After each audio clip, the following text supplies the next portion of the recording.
Salut à tous, bienvenue au carreau d'arrache pour les championnats de France de descente. À mes côtés, Fabien Barrel, le sémillant descentiste, triple champion du monde. Presque en retraite, mais pas encore. Toujours team manager, essayeur de vélo de descente. Justement, on va beaucoup parler de cette discipline. Sur une piste, Fabien, on est en direct. Il pleut depuis quelques minutes. Le terrain risque de changer un peu. C'est très important, notamment en descente, avec le choix des trajectoires. Il va falloir composer avec justement des points de corde, avec des trajectoires pas faciles à négocier. Au fur et à mesure de cette descente, on risque d'avoir un terrain qui va peut-être un peu changer. Maintenant, on attend de voir si la pluie va continuer ou pas, on n'en sait rien. Mais on va voir les meilleurs Français dans cette discipline pour un double titre, puisque les filles courent avec les hommes. Oui, bonjour Christian. Bah écoute, on est ici au carreau sur une piste qui est très rapide, hein, des vitesses de pointe qui atteignent les plus de 70 km/h pour les hommes. Donc un tracé très engagé avec des alternances bien sûr de rapide mais aussi de lent dans des passages plutôt raides avec des racines, donc beaucoup de rythme et des alternances de rythme qu'il va falloir gérer, et effectivement ce temps qui est plutôt menaçant et qui j'espère va rester plutôt stable en tout cas pour le reste de la compétition.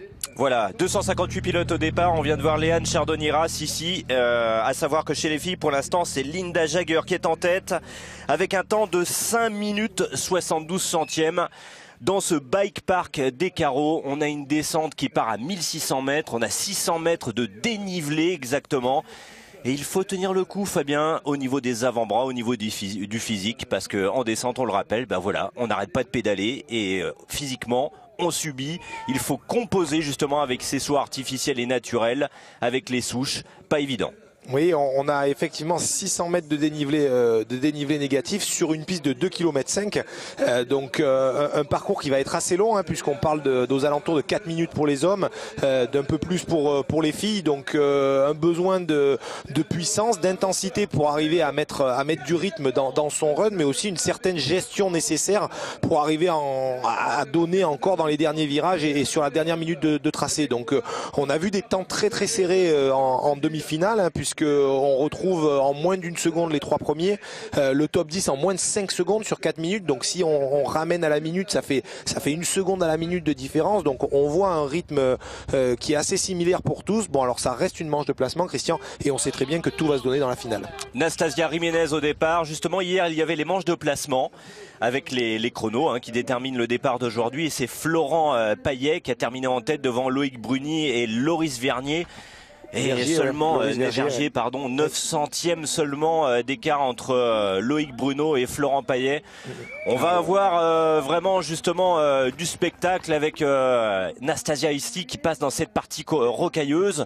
On alterne presque, on compose avec des parties trialisantes et des parties où il y a beaucoup d'accélération et des sous-bois, et parfois on en sort pour des vitesses de pointe de l'ordre de 72 km/h. C'est varié. C'est varié avec, comme je le disais tout à l'heure, beaucoup d'intensité. Tu parlais des trois outsiders, donc Florent Payet, hein, qui a fait tout récemment encore un top 10 en Coupe du Monde et qui a fait surtout une superbe troisième place au championnat du monde l'année dernière. Donc un pilote pro, mais je dirais semi-pro, hein, qui roule pour une équipe française, qui est une équipe qui fait son bout de chemin, mais qui fait pas partie des grosses équipes internationales et qui malgré tout arrive à vraiment faire sa place. Loïc Bruni, bien sûr que tout le monde connaît aujourd'hui avec son titre de champion du monde en Andorre il y a maintenant 2 années, et surtout de très beaux podiums en Coupe du Monde, qui sera sur retour de blessure, hein, qui a fait deux beaux podiums là récemment, mais qui essaye de retrouver sa vitesse et de se remettre dans son plus haut rythme comme il a su l'être l'an passé. Et puis surtout Loris Vergier, tu en parlais tout à l'heure, qui lui aussi a fait un bond dans une nouvelle équipe, et cette année qui performe à très haut niveau avec des très beaux chronos, des très belles places, notamment une seconde place en Coupe du Monde à Léogang. Donc des pilotes qui nous promettent un beau spectacle cet après-midi, avec je l'espère, comme tu le disais, une météo stable qui va nous permettre de voir tout le monde à l'apogée, je dirais, de leur pilotage. C'est bien, Fabien, toutes les bios ont été faites là sur les principaux pilotes. On va noter quand même l'absence de Rémi Thirion. Oui, Rémi Thirion qui malheureusement a fait une très mauvaise chute sur la Coupe du Monde de Léogang sur un dernier saut mal taillé et qui souffre aux vertèbres, qui a eu plusieurs contusions mais qui par contre est en bonne voie de récupération et j'espère qu'on aura le plaisir de le revoir sur le vélo avant la fin de saison et si c'est pas le cas, en tout cas on lui souhaite un très bon rétablissement car je suis certain il va regarder les images cet après-midi. Ouais, Nastasia Jiménez là qui arrive sur la fin du parcours, attention le temps à battre, ça sera difficile parce que 5 minutes et des poussières, ah voilà, deuxième Nastasia Jiménez, juste derrière Linda Jaguer et on attend bien sûr avec impatience dans quelques pilotes eh bien la meilleure normalement, la favorite chez les filles, Myriam Nicole. Myriam Nicole qui roule donc pour l'équipe Riding Addiction et la marque de vélo Commensal qui ont fait une superbe saison puisque Myriam roule en Coupe du Monde depuis pas mal de temps.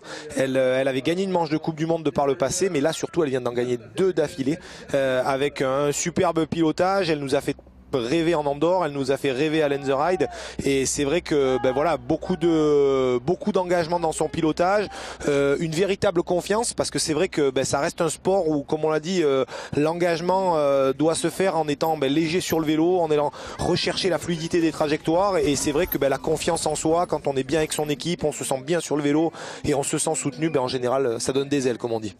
Mélanie Chapaz du comité Rhône-Alpes, quasiment local hein, parce que là on est en Haute-Savoie. Pas très loin de Chamonix d'ailleurs les carreaux.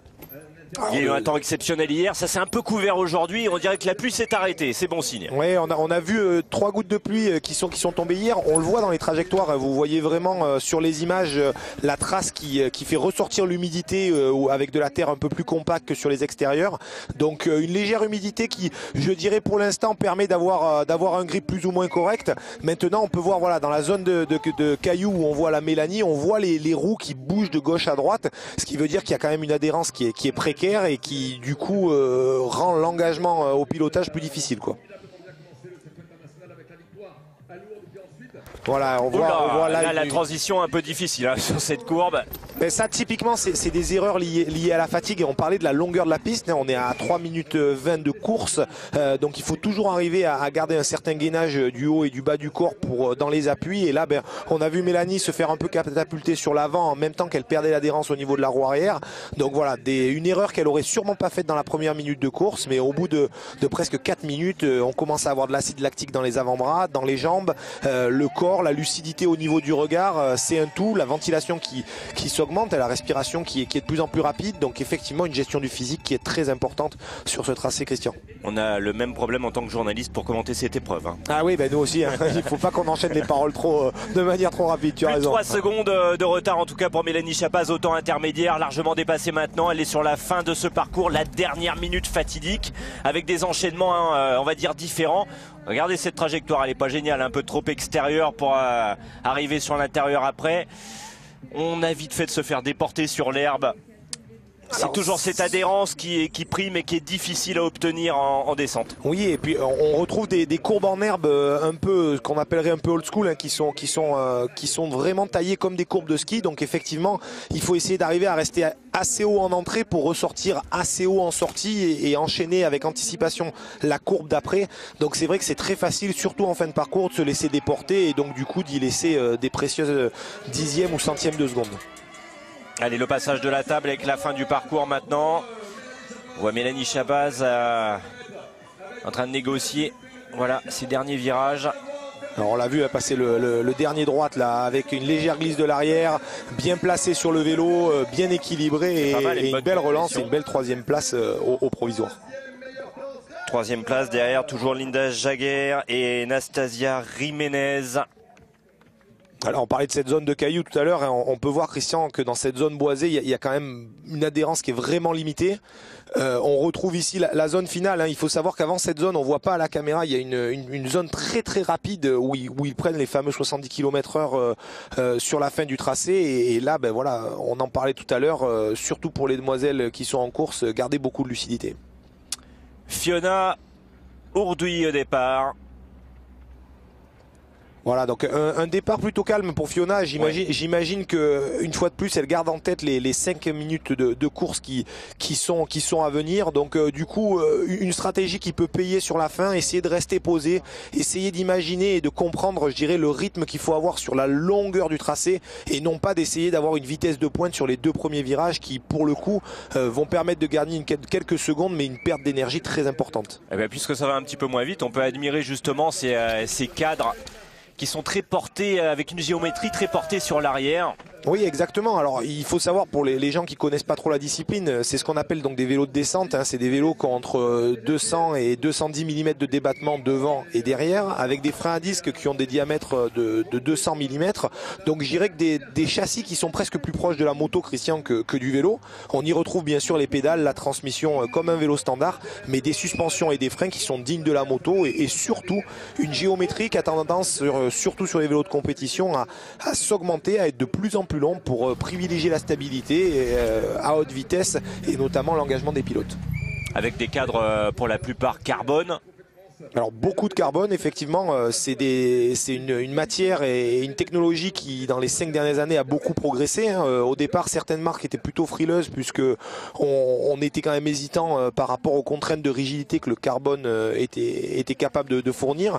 Et là aujourd'hui, au niveau de la fabrication, effectivement, de plus en plus de cadres sont en carbone à l'effigie du vélo de route et nous permettent d'avoir des contraintes qui sont idéales et je dirais un rendement du vélo et un rendu du vélo dans les impacts qui permet à la fois de garder de la vitesse tout en restant malgré tout confortable. Un sport mécanique non motorisé, mais ce qui est aussi impressionnant, on en discutait tout à l'heure, Fabien, c'est que la télémétrie est arrivée aussi dans ce milieu de la descente. Alors oui, ça fait pas mal de temps hein, maintenant. Hein. Les premiers essais en télémétrie, pour ma part, j'en avais fait dans les années 2002 et même avant ça, dans les années 90, fin d'année 90 à l'époque avec Sun et dans les années 2002 avec le mécano qui aujourd'hui travaille avec Loïc Bruni qui s'appelle Jack. Et c'est vrai que la télémétrie, il trouve de plus en plus sa place puisqu'on a besoin d'avoir de plus en plus d'informations que j'appellerais entre guillemets objectives en termes de chiffres, en termes d'absorption, en termes d'impact par rapport au ressenti subjectif du pilote. Et justement, cette télémétrie, elle rentre sur plusieurs points de données, plusieurs caractéristiques, notamment les J encaissés. Exactement, alors, donc il y a beaucoup de contraintes qui sont calculées et qui sont enregistrées par rapport aux suspensions, par rapport aux freins, mais également les données GPS, tout comme les données de G qui permettent de vraiment voir ce que le terrain nous rend en fait. Eh bien, elle termine avec une 3e place, Fiona Ordouilly. Alors bon run, hein, on avait parlé un peu de son départ où elle est partie de manière relativement souple avec peu d'intensité, mais un travail qui paye puisqu'on a vu qu'elle a gardé son rythme jusqu'en fin de parcours. Donc comme je le disais, hein, cette longueur, la vitesse, l'intensité du run va être des paramètres importants par rapport à la globalité de la course. Sur 2,5 km de parcours, seulement 2 secondes 76 centièmes d'écart, alors que se prépare au départ Agnès Delest. Alors... vous savez Fabien, on va regarder donc cette course, voir un peu de quelle manière elle va pouvoir s'en sortir. On a vu les autres pilotes pas mal assurés sur le haut du parcours. Maintenant on va voir si Agnès Delest va pouvoir attaquer, membre de l'US Cagnes. L'US Cagnes qui est un club du sud de la France qui est très très actif, qui a ramené beaucoup de champions, hein, notamment Loïc Bruni, Loris Vergier, mais aussi le jeune cadet Thibaut Daprella qu'on verra aussi passer tout à l'heure et qui a tout juste 15 ans, 16 ans. Donc un club qui est très très actif et qui est capable justement de ressortir de très beaux champions. Et Agnès ici qui nous fait un run quand même assez rythmé, assez dynamique. Alors on n'a pas encore vu son temps intermédiaire, mais je pense qu'elle est quand même dans un assez bon rythme et d'ailleurs elle est à peine à quelques centièmes de seconde de la leader. Elle est à donc 29 centièmes exactement, 29 centièmes justement du temps de référence.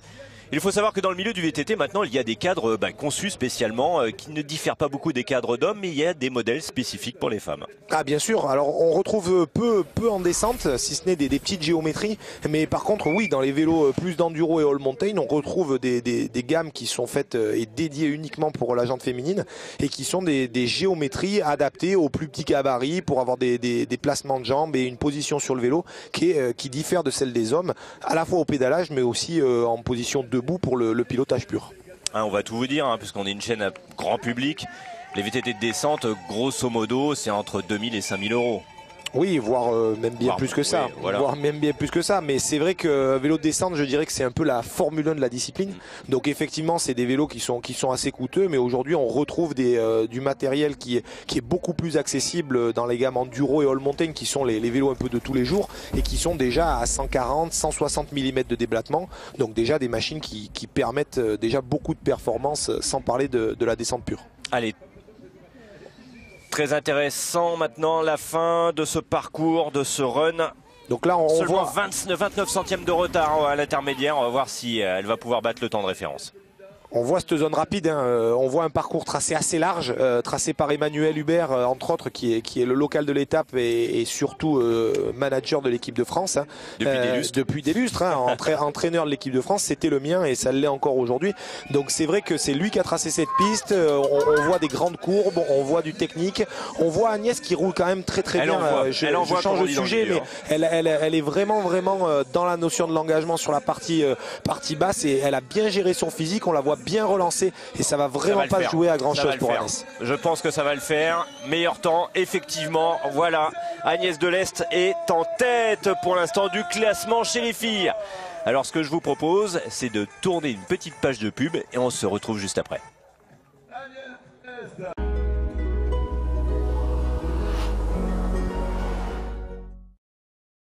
Saviez-vous qu'un voyageur consulte en moyenne 6 sites différents avant de réserver un hôtel ? Je le comprends parfaitement. On va être sûr de trouver le meilleur prix pour sa chambre d'hôtel. Mais il y a tellement de sites et de prix différents sur Internet. Alors comment s'y retrouver ? La prochaine fois, avant de réserver, ayez le réflexe Trivago. Trivago compare les prix de plus de 250 sites de réservation pour vous permettre de trouver l'hôtel idéal au meilleur prix. Tout simplement. Un hôtel ? Trivago.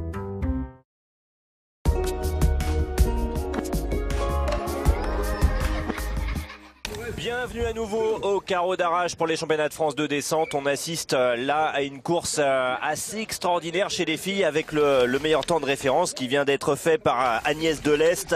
Et là, on a donc les meilleures filles qui s'élance au départ avec Marine Caribou, puis on aura Myriam Nicole juste derrière, Fabien. Oui, alors Marine Cabirou qui roule en Coupe du Monde, hein, qui est quand même une pilote confirmée. On vient de l'avoir passé au temps intermédiaire avec près de 11 secondes d'avance, hein, donc c'est pas une surprise. On passe de la catégorie amateur à la catégorie presque professionnelle sur ces deux dernières féminines. Marine qui commence à engranger une belle expérience, qui a eu plusieurs titres en junior. Championne d'Europe l'année dernière, hein, troisième des championnats de France toujours l'année dernière aussi, championne du monde junior en 2015. Voilà, donc une pilote qui est expérimentée, qui a le recul, qui a une machine vraiment adaptée à la discipline avec un vélo qui a une géométrie, on en parlait tout à l'heure, longue, stable. On la voit très centrée avec des appuis qui sont francs, hein, dignes du ski. On parlait des appuis des pieds, des appuis des mains et on la voit mettre beaucoup de rythme, un très beau placement sur le vélo, une belle trajectoire haute dans ses racines. Donc vraiment, c'est l'expérience qui parle là avec beaucoup de maturité et un pilotage qui est très beau à voir. Ouais, 11 secondes d'avance, il faut dérouler, mais derrière il y a encore Myriam Nicole, donc un grand duel entre ces deux filles, on s'y attendait. Oui, tout à fait. On voit là Marine prendre des positions très équilibrées sur le vélo, je le disais tout à l'heure, mais aussi des positions aérodynamiques. On voit là dans cette zone rapide la voir débouler à très grande vitesse et là dans ses appuis, on a des fois l'impression qu'il y a très peu de mouvement, donc ça paraît être tellement propre que pas rapide, mais pas du tout, c'est juste tout simplement efficace. Oui, puis mieux vaut rester dans la bonne trajectoire parce que vous pouvez le constater, hein, en dehors de la trajectoire optimale, c'est que du caillou qui glisse au point de pouvoir vous mettre par terre en 1/10 de seconde. Alors oui, des cailloux, des arbres et tout le reste, on la voit ici très longue sur la table, hein, donc vraiment engagée avec beaucoup de vitesse. Elle rentre dans la dernière partie du bois. On la voit ici dans ses appuis, vraiment bien centrée sur la machine. Et là, oui, l'entraînement physique du haut niveau, très précis et encore très engagé. Ne bouge pas. Et comment, voilà, Marine Caribou met une valise à toute la concurrence avec le temps de référence en 4:39,92. À savoir que lors des manches de placement, chez les hommes, le meilleur temps était en 3:59,89 par Florent Payet. Des filles de plus en plus rapides dans cette discipline. de plus en plus rapide et puis surtout un terrain qui a quand même évolué depuis hier, hein, puisqu'il y a eu quand même une séance d'entraînement ce matin, quelques gouttes de pluie, donc on retrouve des zones de cailloux qui sont plus glissantes, des trous de freinage qui sont de plus en plus gros, des saignées, ce qu'on appelle des ornières et des appuis qui sont de plus en plus creusés, de plus en plus profonds, donc il y a de fortes chances qu'on retrouve un tracé entre guillemets plus endommagé malgré un engagement supérieur des pilotes. Attention maintenant, Myriam Nicole est au départ.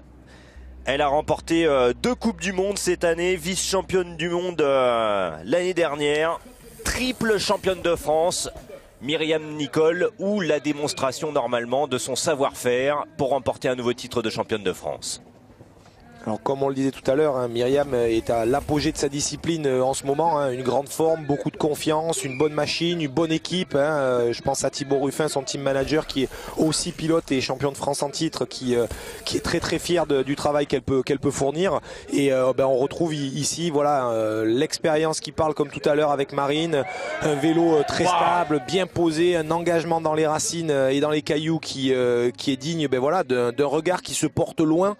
On n'est pas là à regarder le détail, on y va à l'engagement et j'ai l'impression que malgré tout Myriam met quand même beaucoup d'engagement sur ce run cet après-midi, alors qu'elle a malgré tout une certaine marge par rapport à ses prédécesseurs. 8 secondes 20 d'avance. Mais du coup elle n'hésite pas à en mettre et elle a 8 secondes d'avance, ouais, effectivement. Incroyable, puis pilote d'une machine française, hein, Commensal. Voilà, la marque Commensal, hein, anciennement créateur de la marque Sun, donc Max passionné de sport, hein, un petit mot sur Max qui a toujours entre guillemets poussé le sport, poussé les disciplines, un grand passionné de la compétition qui a su voilà, mener de bien le business et la passion, ce qui fait entre guillemets le superbe résultat de la marque aujourd'hui. Allez, Myriam, maintenant on va l'admirer sur la fin du parcours, elle a largement le physique pour tenir jusqu'au bout. Le physique, l'expérience, la machine, hein, les réglages de la machine, hein, on voit que le vélo bouge pas, on la voit dans les appuis, on parlait de réouvrir la trajectoire. C'est la roue arrière qui se lève. Voilà, donc c'est digne du ski, c'est-à-dire on met un appui pour arriver à réouvrir la trajectoire, pour être en avance sur la trajectoire d'après. C'est comme ça qu'on gagne du temps et c'est comme ça qu'on gagne un championnat de France. Allez, l'entrée dans la forêt. Voilà, on voit de gros appuis, on entend le bruit des roues, on entend le bruit des suspensions. Vous imaginez les contraintes qui sont faites à la fois sur les machines mais aussi physiquement sur les athlètes. Et malgré ça, voilà, beaucoup de vitesse, très propre sur le saut. Et puis voilà, un run digne d'une grande championne que Myriam devient. Il n'y a que 3 filles sur les championnats de France qui passent la dernière table, le gap de la plus belle des manières pour arriver bien dans l'axe de descente juste derrière. Et la meilleure place donc pour Myriam Nicole. On s'y attendait. Championne de France, une nouvelle fois, largement méritée, il n'y a rien à dire. Voilà, très propre, 13 secondes d'avance sur la deuxième fille qui est Marine Kabirou, qui est déjà très expérimentée et très fort. Donc j'irai la hiérarchie est respectée, Christian, mais malgré tout une hiérarchie qui se met gentiment en place aussi au niveau international, et une superbe performance de Myriam qui gagne un énième titre de championne de France. Même pas une goutte de transpiration à l'arrivée. Ah, une belle gestion de run, toujours aussi joli, Pompon. Et voilà un superbe spot pour faire du parapente, hein. Le bike park des carreaux, puisque là on voit le classement ici. Myriam Nicole devant Marine Kabirou et Agnès Delest est 3e. Linda Jäger qui était longtemps en tête est 4e. Beaucoup d'initiatives de bike park en tout cas en France, il y en a de plus en plus. Celui-ci est au cœur du grand massif de Haute-Savoie, 6 pistes, 14 km exactement. Et ça vous coûtera la modique somme de 11 € pour aller faire un petit run du 8 juillet au 3 septembre. Il faut en profiter parce que on va dire qu'en plus avec l'apparition des VTT électriques, le VTT globalement connaît un essor ces dernières années. Quelque chose d'assez incroyable dans les stations d'été, et bientôt on va le pratiquer en hiver vu le manque de neige, hein. On retrouve effectivement une grosse évolution de la discipline. Le marché est en pleine expansion, on a la chance d'avoir un sport qui est nature et qui est ludique, ce qui permet d'avoir une vraie démocratisation de l'activité. Et d'ailleurs une compétition féminine comme ça avec plusieurs participantes et l'engagement montre bien que la discipline est accessible à tous, et il y a de plus en plus de monde qui y participe avec des jeunes, avec le championnat, le trophée des jeunes bikers qui commencent dès l'âge de 6 et 7 ans jusqu'aux féminines, les familles et aux élites. Donc je dirais la globalité de la population qui peut pratiquer. Ouais, c'était un run assez beau, c'est une piste qui est vraiment technique, donc je voulais me rapprocher un petit peu plus des garçons, mais je suis vraiment satisfaite parce que c'est vraiment une piste de bonhomme et on aimerait avoir des pistes un peu plus comme ça en Coupe du Monde. La pression est différente quand on doit sauver un maillot, celui que tu avais conservé l'année dernière et qu'on essaie de le garder en 2017. Franchement non, pour moi c'est exactement le même type de course et c'est vraiment l'impression juste me donner au maximum et limite il faut regarder la manche, donc c'est ça qui est le plus difficile et vraiment contente. Les difficultés que tu as pu rencontrer dans la préparation de ces championnats de France au niveau des recos ou de son approche, même si tu es dans une dynamique très positive avec les victoires en Coupe du Monde. Ben c'est vrai que c'était pas facile aux reconnaissances parce que comme je l'ai dit, c'est vraiment une piste qui a besoin de beaucoup d'engagement. Je suis en tête de la Coupe du Monde, du coup j'avais envie d'en mettre pour gagner de la confiance, mais je voulais pas trop prendre de risques, donc j'ai su gérer et je suis contente que ça se termine comme ça. Ce maillot tricolore, il représente quoi pour toi, Myriam ? Ah, c'est vraiment important, donc je suis contente, c'est vraiment le 4e maillot tricolore et c'est trop contente de le garder. Et maintenant on va se projeter après la victoire en championnat de France, on se projette sur la fin de saison parce qu'il y a encore des grosses échéances. Ouais, c'est sûr, il reste 2 Coupes du Monde, le championnat du monde et franchement je suis en forme, j'ai de la confiance, je suis bien et j'espère que je vais continuer comme ça. Très bien, Myriam Nicole, merci beaucoup. Et on va peut-être pouvoir visionner la course ou peut-être aller discuter avec Marine Kabirou. On visionne la course avec Myriam. On discute avec Marine, c'est bon ? Bon Fabien, vous l'avez entendu, hein, on va dire au sens figuré, elle voulait croquer les hommes. Hein. Ah, elle avait beaucoup de motivation, comme je te l'ai dit Christian, dans son pilotage, elle n'était pas là juste pour conserver son titre. Je pense qu'elle était là surtout pour conserver sa confiance. Comme on l'a dit, elle a gagné les 2 dernières manches de Coupe du Monde. Tout se passe très bien pour elle. Il y a une belle fin de saison qui arrive avec notamment la finale de la Coupe du Monde dont elle est en tête. Donc Myriam, toujours aussi charmante, et toujours aussi pétillante, avec la bonne parole, le bon mot, nous a dit les choses très clairement. C'était une piste d'homme, il fallait être présent, il fallait conserver la confiance pour le reste de la saison et elle l'a très bien fait. Ouais, piste pas facile à négocier pour les femmes, elle l'a largement avoué au cours de cette interview, alors qu'on la revoit ici sur ce passage rapide où les hommes, même les filles, sont pas loin de 70 km/h en fin de compte pour les meilleurs. Hein. Oui, on voit ces grandes courbes. Hein. C'est ce qu'on appelle un peu une piste 4x4, hein, cette zone-là qui est une zone de transfert sur la partie finale. Et donc beaucoup de vitesse, probablement une partie où il y a quand même beaucoup de personnes qui vont récupérer physiquement avant de rentrer dans la partie finale où là on voit cette table et le dernier bois qui reste malgré tout avec 5, 6, 7 appuis très dynamiques. Piste globalement, en tout cas au carreau, très roulante. Alors très roulante, je ne sais pas si on pourrait dire très roulante, mais en tout cas très rapide. Excité. Voilà, très rapide. Mais on retrouve ce qu'on appelle beaucoup de vibrations, je dirais, dans un langage standard, où cette vibration entraîne beaucoup de fatigue chez les pilotes et beaucoup de fatigue sur la mécanique. Donc on retrouve un des points clés qui est de régler la machine du mieux possible pour arriver à trouver le compromis entre confort et efficacité.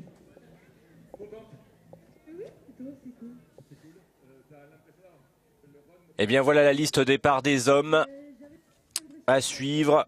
On aura quand même pas mal de pilotes. Ce que je vous propose, c'est de tourner une petite page de pub et on se retrouve juste après pour le titre à décerner de champion de France dans la catégorie masculine. À tout de suite.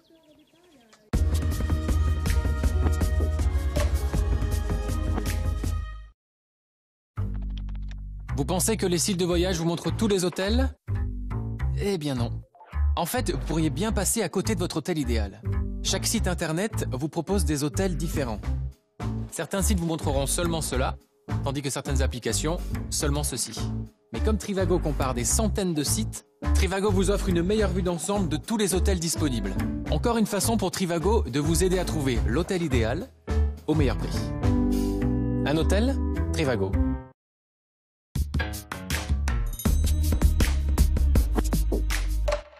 Retour encore au carreau d'Arrache sur ce bike park formidable. Vous savez comment on appelle cette piste souvent dans le jargon des carreaux? la Caro Airline? Alors effectivement, on a vu pas mal de zones où les pilotes ont les roues dans les airs, c'est une certitude, mais je reste malgré tout bien plus impressionné par les zones de racines, l'inclinaison de la pente et surtout les vitesses de pointe que nos pilotes vont prendre cet après-midi. On voit des zones de cassure, des zones de grandes courbes aussi qui sont proches des trajectoires de ski comme je le disais tout à l'heure, donc vraiment une belle piste engagée, un très beau tracé qui a été fait et une fois de plus on se demande pourquoi les Français sont souvent les meilleurs en Coupe du Monde, mais aussi et parce qu'on a la chance d'avoir de très belles organisations, de très beaux tracés et surtout un terrain de jeu qui est magnifique. Oui, avec beaucoup d'engagement sur les pistes. On le voit ici notamment. On peut faire un petit whip, hein, comme on dit dans le jargon, pour repartir sur la bonne trajectoire. Un super beau bike park. On va maintenant bientôt assister avec la course des meilleurs hommes.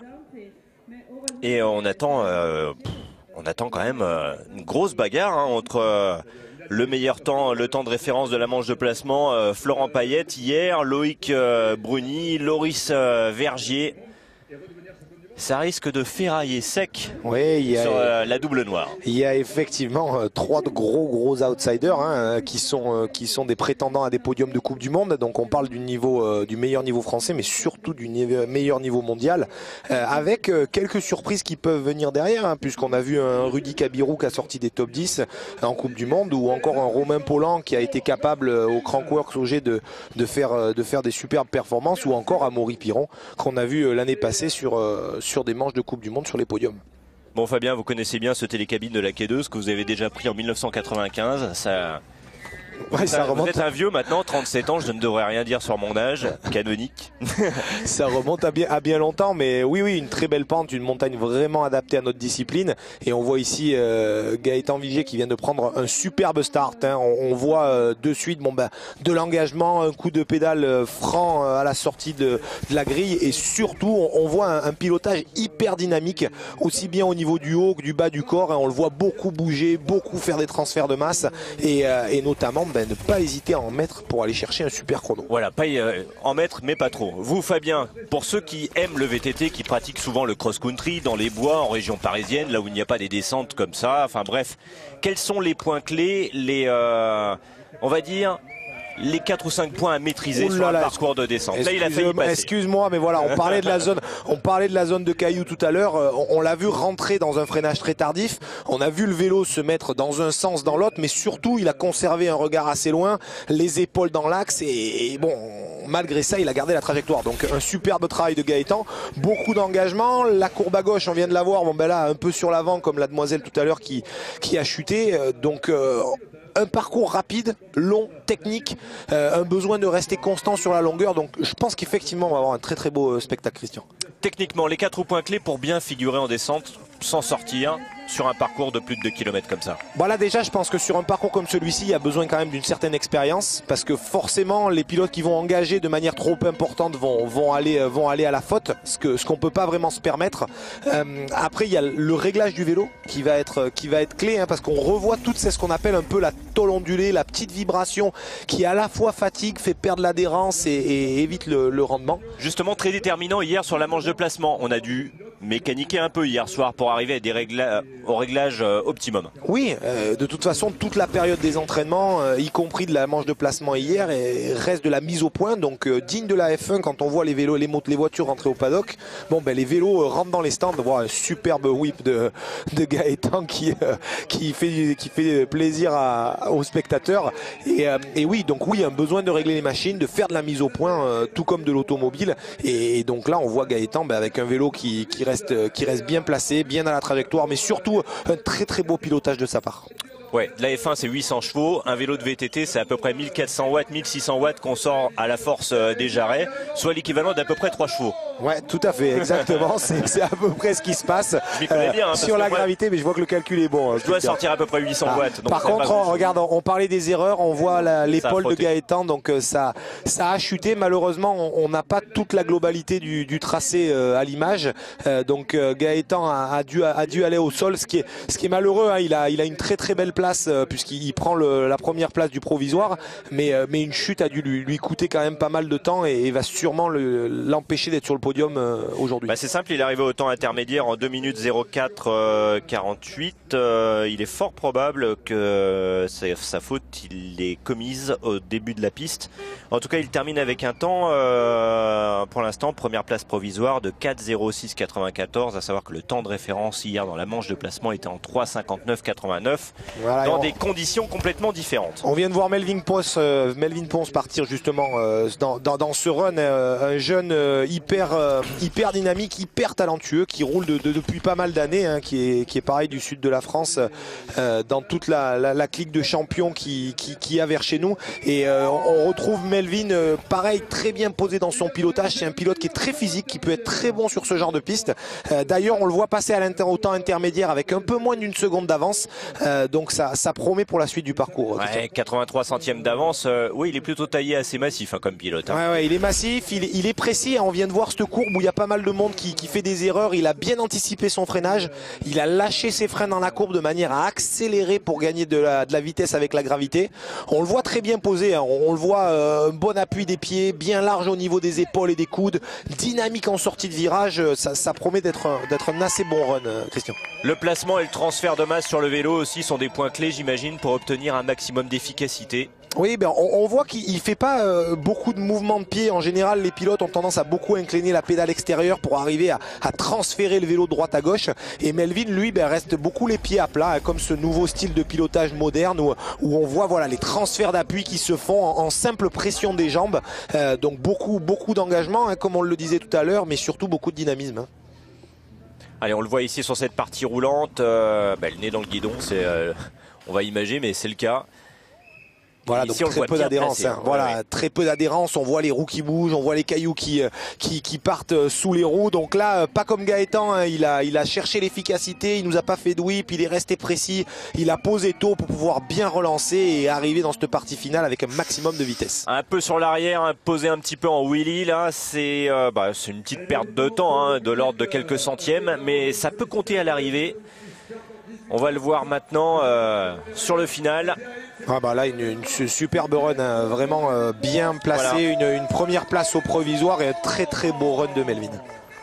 4,06 72, temps de référence pour Melvin Pons. Pour l'instant, pilote de l'US Cagne. On voit le travail des suspensions, hein. Vous voyez la fourche devant qui fait que la roue avant suit très bien le terrain, garde un maximum d'adhérence. On voit quand même Melvin sur la partie finale du parcours avec un peu de fatigue, hein. Tu le disais tout à l'heure, un peu à cul sur le saut de la table et un petit manque de rythme sur la fin, mais malgré tout un très beau run de sa part. Hein. Allez, Pierre-Charles Georges au départ, pilote commensal. Alors Pierre-Charles Georges, de son petit nom Piche, qui envoie, je dirais, du pâté depuis pas mal d'années, hein, que ce soit en enduro, en descente. Il est manager, mais aussi pilote, un grand gabarit, beaucoup de puissance, beaucoup d'expérience. Une fois de plus, lui aussi, un bon vélo. Il a le toucher, il sait comment il faut faire pour faire de bons résultats sur ce genre de piste. Et j'ai aucun doute qu'il va nous sortir un très bon run aujourd'hui. J'adore les souches d'arbres du haut de la piste, parce que la seule fois où j'ai pu essayer un VTT de descente, c'était le vôtre, et j'ai réussi à faire un petit saut père avant. Je me rappelle de ce bon moment où effectivement tu étais passé par devant et ça avait été un petit moment de fou rire entre nous. Car tu fais de la moto maintenant et de l'enduro. Pour tous les pilotes de moto qui adorent du coup le VTT de descente sans jamais avoir essayé, bien sachez que moi j'ai tenté j'ai fait le test et contrairement à la moto, l'amortissement se fait beaucoup malgré la fourche et on a beaucoup de chocs et de vibrations dans les avant-bras, ce qu'on n'a pas en moto, et du coup c'est assez perturbant. Ouais, c'est vraiment différent, c'est un engagement qui est différent, c'est des réglages qui sont différents. En vélo c'est le corps qui est lourd et le vélo qui est léger, alors qu'en moto c'est la moto qui est lourde et le corps qui est léger, donc c'est un ratio qui est complètement différent, effectivement. Je reviens sur Piche qui nous fait un beau run dans les cailloux. On l'a vu se placer très bien, très haut pour sortir avec de la vitesse. Un pilotage, comme je le disais, bien rond.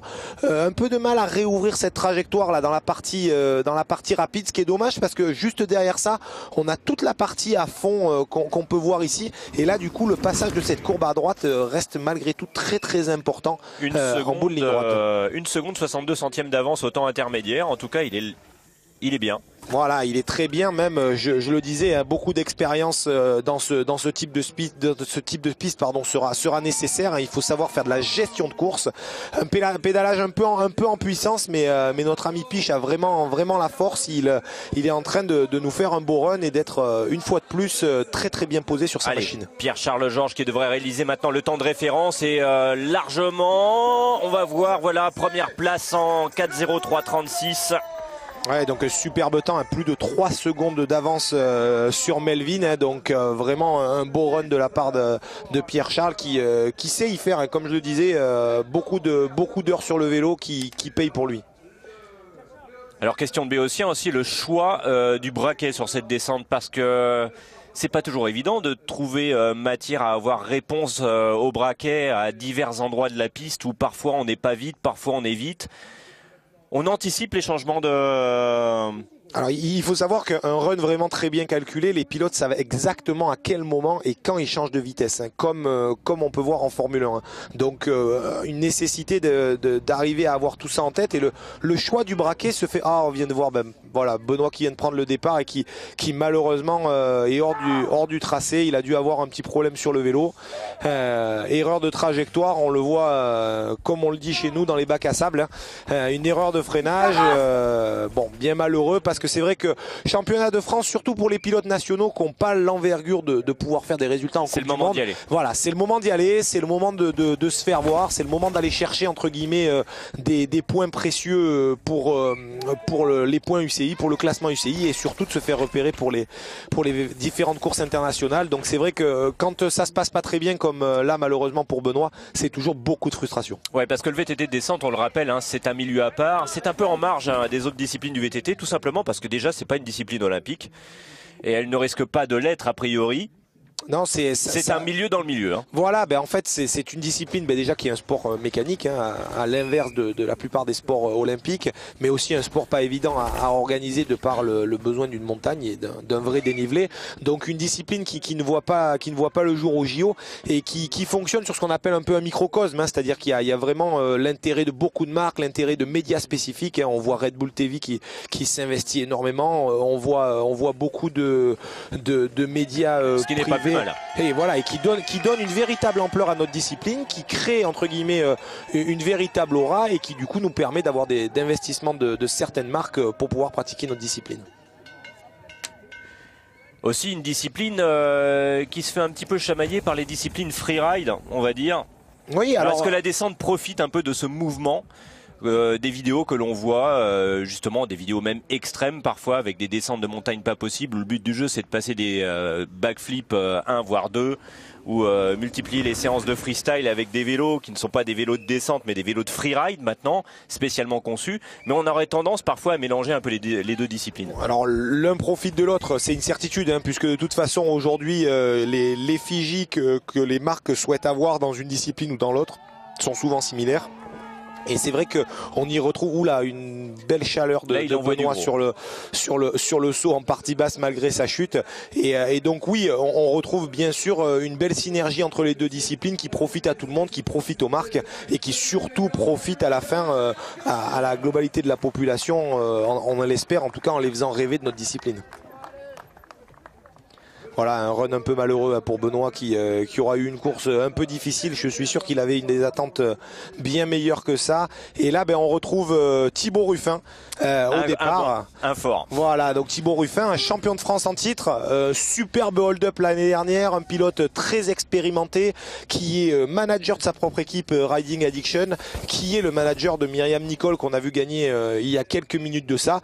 Et on voit voilà Thibaut ici en action, beaucoup de rythme. Des belles impulsions, un des très rares pilotes à rouler en pédale plate encore de nos jours, hein, donc vrai. Voilà, sans clic. Voilà, pour expliquer, pédale plate, ça veut dire que les pieds ne sont pas attachés aux pédales, et donc de ce fait un toucher de terrain qui est radicalement différent, avec des avantages et des inconvénients. Ça commence à vraiment disparaître en Coupe du Monde, hein, puisqu'il y a plus que 1 ou 2 pilotes, mais Thibaut est toujours là, présent sur ses appuis, c'est le cas de le dire. On le voit ici, hein, les talons bas, des appuis sur les pieds qui sont très francs, un vélo qui bouge très peu.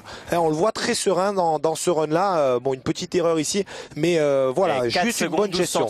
4 secondes 12 centièmes d'avance. Voilà, donc on comprend ce que je vous disais tout à l'heure, c'est-à-dire des fois on a l'impression d'avoir des pilotes qui sont très posés, très propres, qui sont tout simplement dans l'efficacité, et c'est le cas de Thibaut cet après-midi. Il a terminé deuxième de la Méga Avalanche aussi en 2011, une compète qui existe depuis maintenant un certain moment et qui est incontournable. Oui, qui est une course qui existe depuis plusieurs années, où il y a plusieurs milliers de participants, hein, départ du glacé de l'Alpe d'Huez pour descendre en bas jusqu'à Bourdoisan. Donc effectivement un run de course en mass start qui est très très long, qui est vraiment différent de nos disciplines, puisque là on peut voir sommet jusqu'en bas de la montagne au chrono, seul, individuel, avec la piste. Donc on est là purement dans la performance technique du pilote, et là on peut voir Thibaut cet après-midi qui nous fait un run très très propre, très engagé. Oula, on peut le voir là. Il sort le pied, ça c'est très rapide. Et oui, voilà, donc pédale plate, très rapide, beaucoup d'engagement. Je pense qu'il fait partie. Ah, petite erreur de Thibaut qui risque de lui coûter cher. On l'a vu aller un peu trop loin sur le saut. Il est sorti de la trajectoire et a dû malheureusement freiner, ce qui va lui coûter très très cher, puisque dans la ligne droite, et là on le voit ressortir là à nouveau. On voit typiquement le problème de lucidité en fin de parcours, Christian, où quand on est très fatigué, c'est difficile de conserver la trajectoire. En tout cas, c'est beau parce que ça me rappelle un peu le pilotage de motocross. Il a ce style en entrée de virage. On prend justement, on balance avec le pied qui sort pour trouver le bon équilibre. Alors une première place provisoire pour Thibaut, hein, magnifique, un superbe run, mais il ne va pas rester longtemps en tête. Les petites erreurs qu'il a fait à la fin risquent de lui coûter malheureusement le podium.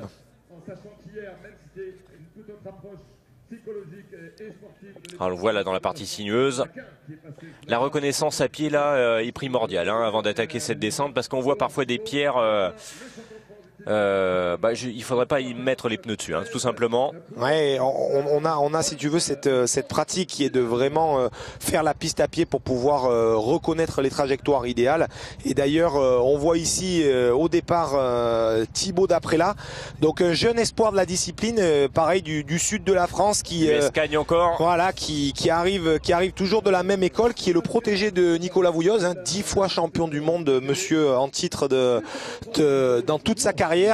Thibaut qui est très jeune, mais qui a l'expérience, puisque ça fait plusieurs années déjà qu'il fait des compétitions, qui a le véritable entraînement. Il court en catégorie cadet, donc c'est une évidence que s'il fait pas d'erreur, le titre sera là pour lui.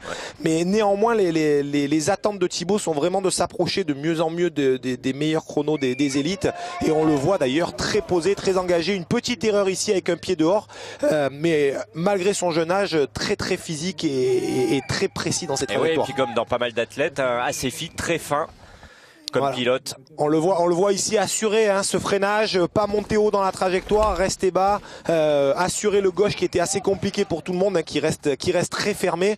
On va le voir ici rentrer dans ces zones de freinage qui sont trouées avant les deux grandes courbes très très importantes de la partie rapide. Un peu sur la retenue, 4 secondes de retard au temps intermédiaire. Alors Thibaut, pas sur la retenue, je dirais comme d'habitude la manche de placement a tendance à toujours un peu nous fausser, parce que certains pilotes poussent alors que d'autres non, puisqu'il n'y a pas forcément une utilité de le faire. Thibaut était très bien placé en manche de placement, et aujourd'hui je dirais qu'il est quand même en train de faire un très très beau run et très bien placé dû son jeune âge. Voilà, donc on voit ici qu'il essaye de réouvrir, alors pas autant que certains, il essaye de relancer pour arriver à reprendre de la vitesse dans cette partie rapide. Et bon, il n'y a aucun doute que Thibaut va nous faire un beau run. Alors on le voit ici hors de la trajectoire, je ne sais pas si tu as vu, voilà, il était dans les cailloux, hors de la trajectoire, du coup un pied dehors dans le virage à gauche. Alors dans toute cette partie rapide, des dixièmes et des centièmes de seconde peuvent très très rapidement se perdre. Centièmes qui s'envolent très rapidement même. Allez, on le voit pédaler maintenant sur la fin. Voilà, je le disais, déjà très très physique pour son jeune âge, un gros sprint, le bon braquet, bien engagé et malgré tout très physique en bas de piste, malgré une catégorie cadet qui fait que l'année prochaine il est bien là sur la fin. Il est bien sur la fin du parcours. Il en remet une couche pour terminer en 4.03.88, soit la 3e place provisoire. Mais surtout la première place en cadet, un beau titre de champion de France pour Thibaut. Et les autres pilotes qui attendent derrière sur les hot seats. C'est un petit peu humide par endroit. Ouais, on le voit, on voit encore la terre qui est sombre, ce qui veut dire que l'humidité remonte. Alors c'est pas trop difficile vis-à-vis ou très contraignant vis-à-vis de la terre, mais par contre dans les zones de cailloux comme on peut le voir ici, la fine couche de boue vient se mettre sur les cailloux et là effectivement on a une adhérence qui est vraiment limitée, Christian. Voilà, une superbe victoire, un beau titre de champion de France pour Thibaut. Gaëtan Ruffin du team Commensal, voilà, encore donc, un nom de la discipline. Team, toujours Team Riding Addiction, qui est le petit frère de Thibaut Ruffin. Donc c'est une histoire de famille chez les Ruffin. Il a beaucoup d'engagement. C'est un pilote qui est également en pédale plate comme Thibaut. On en parlait tout à l'heure. Il a jamais eu trop la possibilité de faire de grosses performances en Coupe du Monde, mais ça a toujours été un très bon pilote au niveau national. Et on le voit ici dans ses trajectoires assez propres. On retrouve les trajectoires de Thibaut. On voit qu'il essaye vraiment de se placer de manière la plus précise possible, une trajectoire haute ici que tous les pilotes Commensal ont prise au niveau du freinage, ce qui permet de rentrer dans ce fameux gauche un peu compliqué de manière plus aisée. Puis les réceptions aussi qui commencent un peu à creuser. Alors on a la chance que la météo soit stable, ça serait bien plus dramatique si la pluie était de la partie, mais oui effectivement les passages entraînent de l'érosion qui entraîne entre guillemets de plus en plus de trous de freinage et de trous sur les atterrissages, donc plus les pilotes passent et plus ça devient compliqué et donc nos pilotes outsiders en fin de journée vont avoir un vrai travail à faire. Allez, la partie boisée. Alors on voit une petite erreur je pense de la part de Gaëtan là où il est sorti un peu large, il a voulu rentrer inter et il s'est laissé un peu déborder. Alors là on le voit très bas, là on le voit très bas au niveau de l'appui. Alors pareil comme je le disais tout à l'heure, lucidité, on est à 3 minutes 20 de course, un peu un manque de physique qui fait que voilà on rentre dans cette dernière minute. Partie très technique voilà, parce on vient de voir un gros appui de sa part. Donc beaucoup d'engagement malgré la fatigue de la part de Gaëtan. La faute de trajectoire où tout de suite il faut imprimer vraiment la bonne trajectoire pour la partie rapide derrière. Comme en ski, si on part mal sur une trajectoire derrière, eh bien on subit. Eh bien le coup de frein qui nous fait perdre beaucoup, un gros saut très long de la part de Gaëtan là, sur la partie finale. Presque un peu trop. Mais du coup oui on se met un peu à contre-temps, ce qu'on appelle à contre-temps, c'est-à-dire qu'on n'est plus dans le rythme de la piste mais on est à contre-temps de la piste. Allez on le voit ici sur la fin. Ouais, c'est pas mal quand même, 4 minutes 2 secondes 52 centièmes pour Gaëtan Ruffin.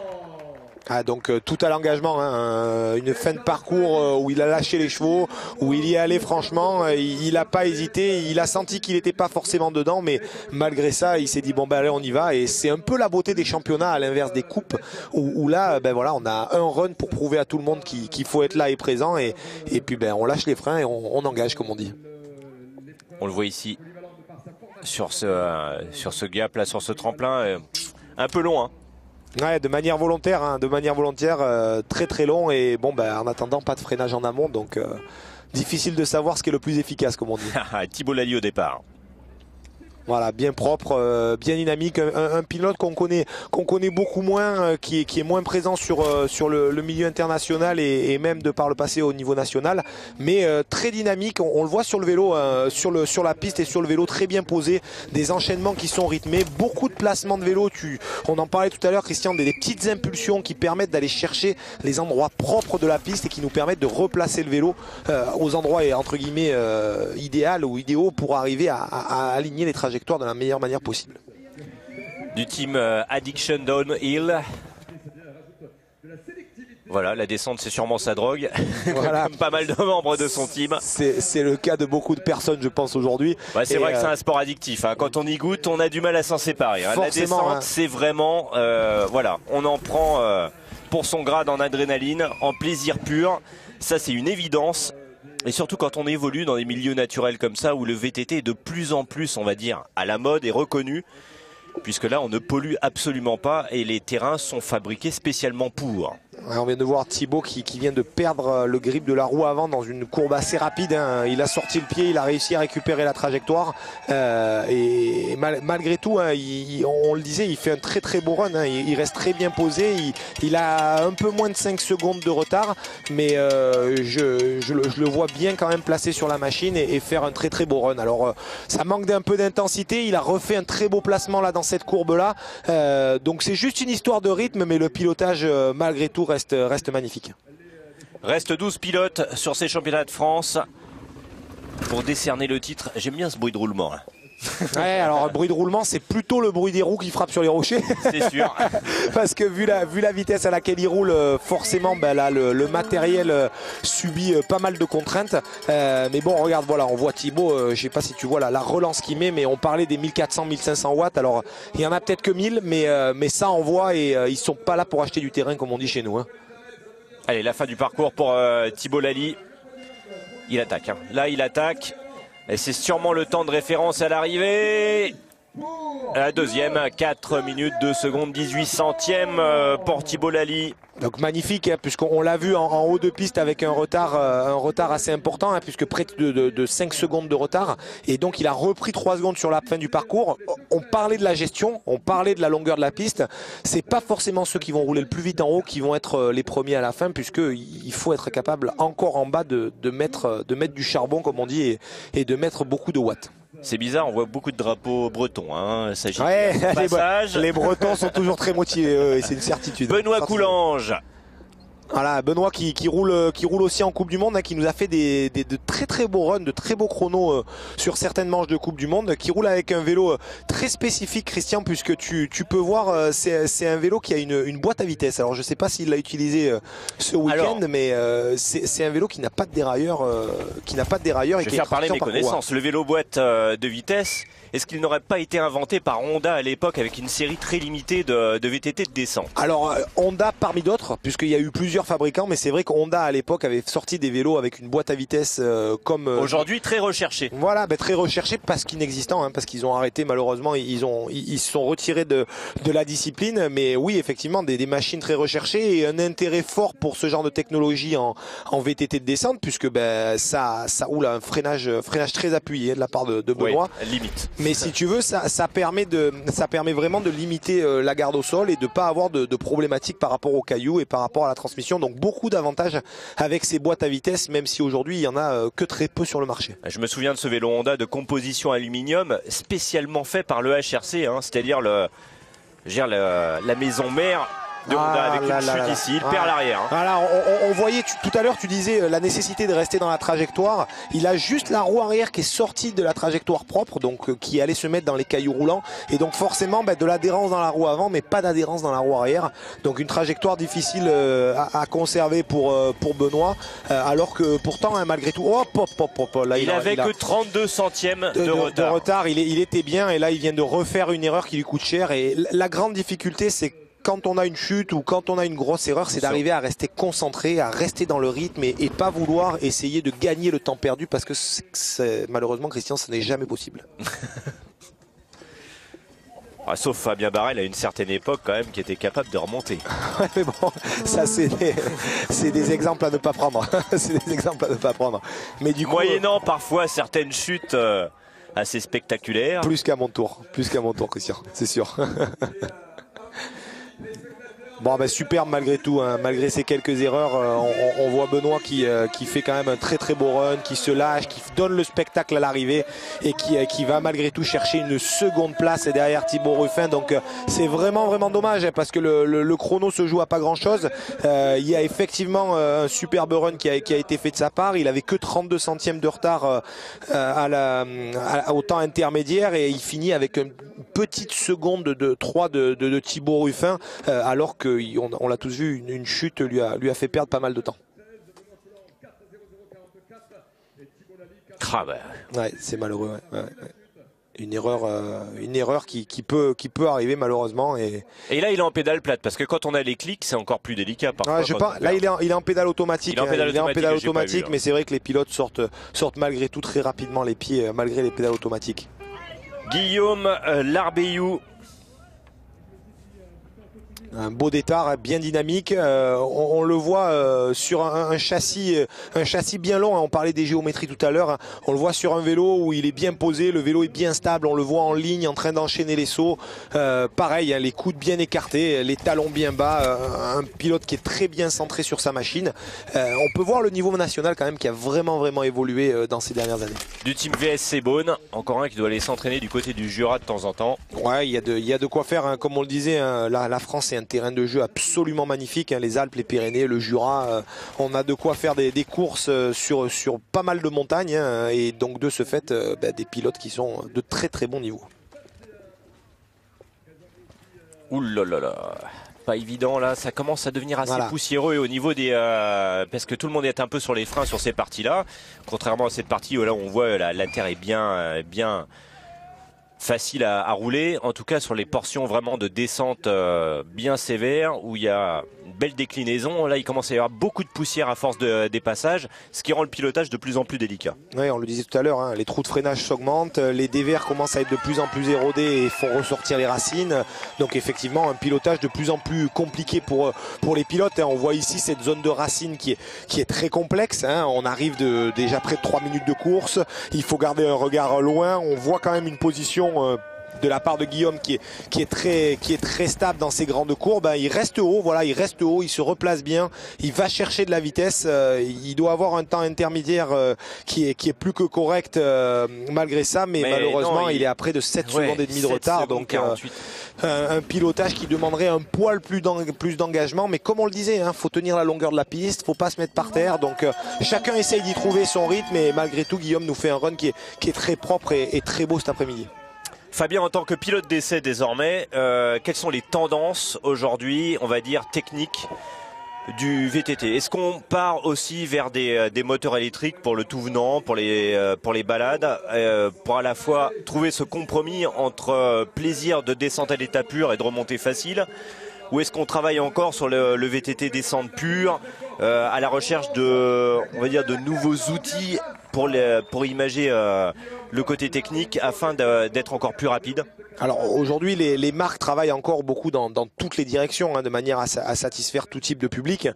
Bien évidemment les vélos de descente sont encore une grande partie du développement puisque tout ce qui se développe aujourd'hui au niveau de la descente je dirais est utile à la globalité de la gamme derrière au niveau des systèmes de suspension. Donc toute la véritable innovation vient par le biais de la descente et après va dans le reste de la gamme, donc que ce soit les vélos électriques, les vélos d'enduro ou autres. Donc il y a toujours un fort intérêt pour les marques dans cette partie de développement, mais c'est clair qu'aujourd'hui le vélo électrique, et notamment en France, prend de plus en plus de parts de marché parce que il y a un intérêt franc à pouvoir remonter facilement de manière plus aisée dans des montagnes qui restent très raides, que ce soit les Alpes ou le Jura ou les Pyrénées ou autres, et qui permet justement d'avoir un volume de ludique pour un même temps donné qui est beaucoup plus important, avec des masses qui sont bien centrées et des machines qui sont de plus en plus au point. Donc effectivement le vélo électrique est en plein essor aujourd'hui. Dylan Levesque, encore un du Team Addiction Downhill. Il est plutôt pas mal sur cette partie. Il est à 1 seconde 23 centièmes au temps intermédiaire. Donc on le voit ouvrir la trajectoire de ce fameux gauche très proprement, arriver à s'aligner pour garder de la vitesse en sortie. Une fois de plus, un pilotage qui est posé. On voit qu'il n'y a pas de cafouillage, il n'y a pas les roues qui glissent dans tous les sens. La machine reste stable, le regard reste porté loin, ce qui est un peu le signe, je dirais, d'une certaine gestion. Il doit y avoir quelques gouttes de pluie, Christian, parce que on le voit nettoyer son masque. On vient de le voir s'essuyer le masque, ce qui est pas forcément très bon signe pour les pilotes qui arrivent derrière. Surtout ceux qui sont partis sans tir-off. Voilà, bon alors tout le monde a des tir-off au départ de manière à pouvoir faire le changement si nécessaire au dernier moment. Ouh, une très belle trajectoire de la part de Dylan.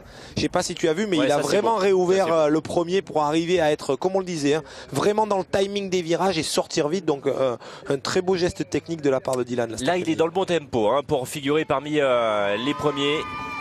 Il est propre. Ouais, alors on entend, comme tu disais tout à l'heure, le bruit des roues, beaucoup d'attaques, les machines qui sont beaucoup sollicitées, beaucoup de vitesse dans cette zone. On disait près de 70 km/h. Posé très tôt sur le saut. Une superbe relance de la part de Dylan. On voit qu'il a appuyé, il avait un peu un gros braquet au début, mais derrière après c'était beaucoup plus dynamique. Et un saut, pas trop long, pas trop loin. Vraiment un pilotage propre cet après-midi. Allez, il est peut-être parti là pour réaliser le temps de référence. Sûrement Dylan Levesque. Allez, c'est parti pour le temps de référence. Non, deuxième, dommage.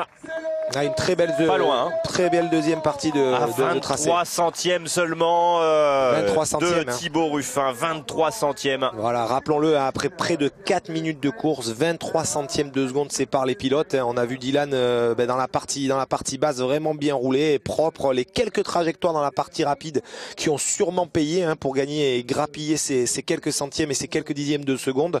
Donc vraiment, comme on le disait tout à l'heure, une course qui va être magnifique cet après-midi.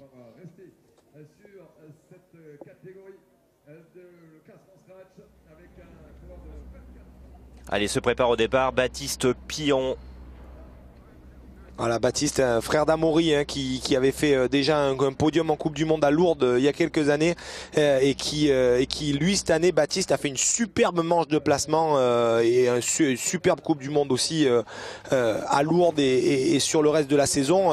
Baptiste est un pilote très très engagé du team de Florent Payette qu'on verra tout à l'heure. Donc un team qui a beaucoup de mérite, une équipe qui est une équipe nationale mais pour lequel il y a que des pilotes français mais qui fait tout le circuit de la Coupe du Monde avec des pilotes de très très haut niveau comme Florent et Baptiste. Baptiste Piron qui a réalisé une belle manche de placement hier avec un temps assez vraiment correct. Voilà, on le voit ici dans un pilotage qui est propre. On parlait voilà, de ce fameux gauche qui est compliqué, qu'il a passé avec beaucoup d'aisance et beaucoup de propreté. Une espèce de déhanchement d'ailleurs. Ouais, on le voit se désaxer sur le vélo. On parlait tout à l'heure de la différence entre la moto et le vélo. Le poids lourd est vraiment le corps en vélo. Le vélo est plus léger que le corps. Donc on a tendance à incliner la machine mais essayer de garder le corps le plus droit possible pour pousser à la perpendiculaire du terrain. Et puis en moto, toute la puissance passe par la roue arrière. Donc on n'a pas du tout la même géométrie, on n'a pas du tout le même positionnement sur le véhicule.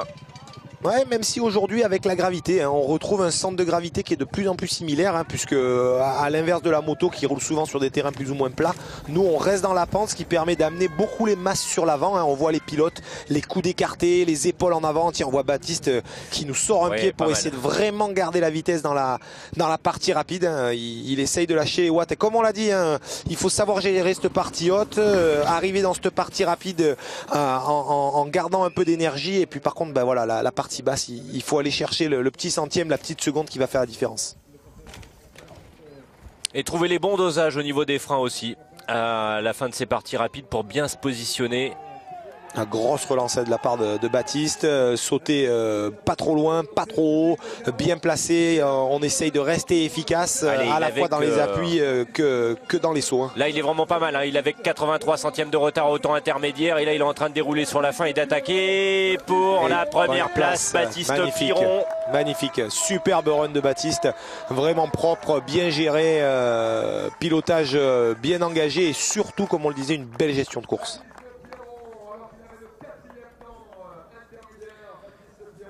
On entend le speaker d'ailleurs. 4e temps intermédiaire. Il était dans le ton déjà à mi-parcours. Et il a tenu le choc jusqu'au bout. Alors que là, le passage vraiment très technique, ça part un peu dans tous les sens. Et il faut maîtriser son vélo. Ouais, il est bien remonté haut dans la partie en caillou. Et il a réussi à se replacer pour arriver à s'aligner vis-à-vis du dévers. Donc vraiment un beau travail de la part de Baptiste. Faustin Figueret au départ du team Radon Factory. Voilà, donc Faustin qui roule pour l'équipe Radon depuis cette année. Ils ont fait un assez gros travail, une équipe qui n'était pas trop présente de par le passé et qui est beaucoup plus engagée cette année. Faustin est un fidèle des top 20 en Coupe du Monde, voire mieux des fois. Il a sorti de très très bons chronos. C'est un pilote grand gabarit, physique, solide dans les appuis. Donc sur une piste longue comme celle-ci, vu l'expérience qu'il a, il peut nous faire quelque chose de bien. Radon est aussi une marque assez récente, qui travaille beaucoup sur les innovations. Voilà, un peu petit retard au temps intermédiaire d'un peu moins d'une seconde de la part de Faustin. Donc rien de dramatique, et on l'a dit, beaucoup se joue dans la partie finale de manière à arriver à gérer entre guillemets cette longueur de piste. On arrive dans ce fameux gauche où on le voit beaucoup assuré. Il ne prend vraiment pas de risque, il s'est placé haut, il a freiné tôt de manière à garder un peu de vitesse en sortie et arriver à s'aligner pour cette partie en virage relevé.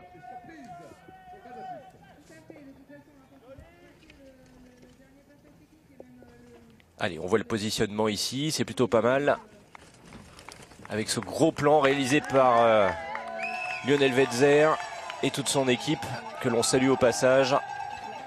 Un grand travail chaque année de leur part dans le placement des caméras. Ensuite, dans la journée de tournage, on est toujours ravis de pouvoir avoir notre discipline comme ça à l'image. Allez, la sortie pour s'équilibrer, c'est plutôt pas mal au niveau des choix des trajectoires. Pas trop à la corde ici, mais maintenant il faut prendre un maximum de vitesse. Ouais, c'est très propre. Alors, on n'a pas l'impression qu'il y ait énormément d'engagement. Est-ce que c'est l'expérience et la propreté qui fait transpirer, entre guillemets, l'efficacité de son run, ou est-ce que ça manque un peu d'engagement? On va rapidement voir ça, mais en tous les cas, il n'y a rien qui dépasse. Le run est magnifique, très propre, bien placé, digne d'un pilote de Coupe du Monde. Ah, sur ce saut là, on aurait presque envie de voir un petit peu de freestyle là. Ouais, un peu de freestyle. Je pense que compte tenu des secondes précieuses et des écarquillages, je pense qu'on va pas avoir beaucoup de freestyle sur le saut aujourd'hui. Par contre, voler, c'est perdre du temps. Voilà, exactement. Tout le temps passé en l'air, c'est de la perte de vitesse. Donc les pilotes essayent de rester le plus bas possible. Donc ça va être difficile pour Foster, un bas de piste qui a au contraire pas fait les attentes, je dirais qu'on espérait. Une petite seconde en partie haute, 4 secondes en partie basse, alors que ça reste un pilote qui est normalement très très physique et charpenté, donc on aurait aimé le voir beaucoup mieux dans cette seconde partie de parcours. Je vais parler un peu pour les gros connaisseurs là, de tout ce qui est deux roues. Est-ce que dans le motocross on a vu cette technique arriver parce que les terrains permettent de le faire, le scrub? Oui, le scrub. Est-ce qu'en VTT de descente parfois on arrive sur cette bosse et pour casser justement l'effet, pour s'envoler en l'air, on met le vélo de travers, quitte à se retrouver parfois presque limite à plat dans les airs pour se retrouver à 60 cm de hauteur et gagner en fait du temps. Oui, tout à fait. Le but est d'avoir les roues le plus au sol possible pour garder un maximum et conserver un maximum de vitesse. Donc c'est certain que le scrub est quelque chose qui est arrivé en vélo aussi. On n'a pas de saut qui s'y prête à l'image pour le voir, mais c'est une technique qui est également arrivée. Et d'ailleurs, Alex Fayol qu'on voit ici à l'image et qui est un expert des sauts et des whips, si vous avez envie de le suivre sur les réseaux sociaux, vous verrez que c'est un sacré artiste avec toute son équipe. Voilà. Du coup, voilà, un peu trop d'engagement, une erreur désherbé. Voilà, une erreur de trajectoire. Ce qu'il faut savoir de Alex a gagné la première manche de Coupe du Monde. Alors sur un coup un peu de chance puisqu'il a plu pour les 10 derniers à Lourdes, manche de Coupe du Monde à Lourdes en France, mais il a quand même fait un coup d'éclat et un coup de surprise qui était absolument splendide où il a gagné et où il s'est retrouvé leader de la Coupe du Monde alors que c'est un pilote qui n'avait jamais eu la chance de monter sur un podium. Donc ça a été un moment de joie pour notamment son team manager Fabien Cousigné qui est un très bon ami et un large moment d'émotion en tout cas pour tous les Français. À Lourdes. Bon, Exactement, c'était le miracle de Lourdes cette année. Ça c'est Alex Boyon, mon confrère qui aurait pu se permettre. Voilà, bon, ça m'a l'air quand même un peu compliqué pour Alex là. Il sort très large dans les trajectoires. On l'a vu faire une erreur en haut. Là, il vient de faire une erreur. Là, ici, on le voit à nouveau sortir bas. Donc, un peu trop d'engagement, beaucoup en contretemps. Un peu en chiffon. Voilà, un pilote qui est beaucoup, qui n'hésite pas à en mettre, qui met du charbon comme on dit. C'est d'ailleurs ce qui fait la qualité de son pilotage. Il y va toujours, tu vois, on voit encore ici les roues qui glissent, etc. Il lésine pas, il en met énormément et il cherche à toujours optimiser chacune de ses trajectoires. Alors, je doute que ce soit aujourd'hui un grand jour pour lui, mais néanmoins, c'est très caractéristique de son pilotage. Ce qui prouve que la finesse amène vers des performances plus élevées. La finesse et la rapidité, évidemment, l'un ne va pas sans l'autre. Et Alexandre Fayol en termine avec un temps qui n'est pas si mauvais quand même. Il est sur la fin du parcours et va être un peu plus de...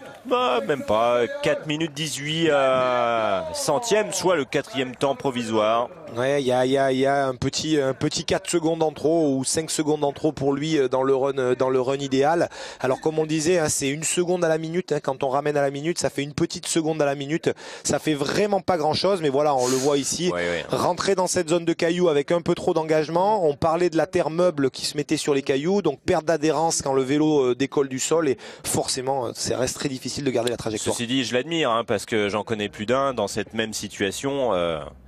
Qui serait tombé là un petit peu dans les airs. Voilà, et là au contraire il a rattrapé la machine et il a sauvé son run, ce qui est très honorable de sa part. Rudy Kabirou au départ.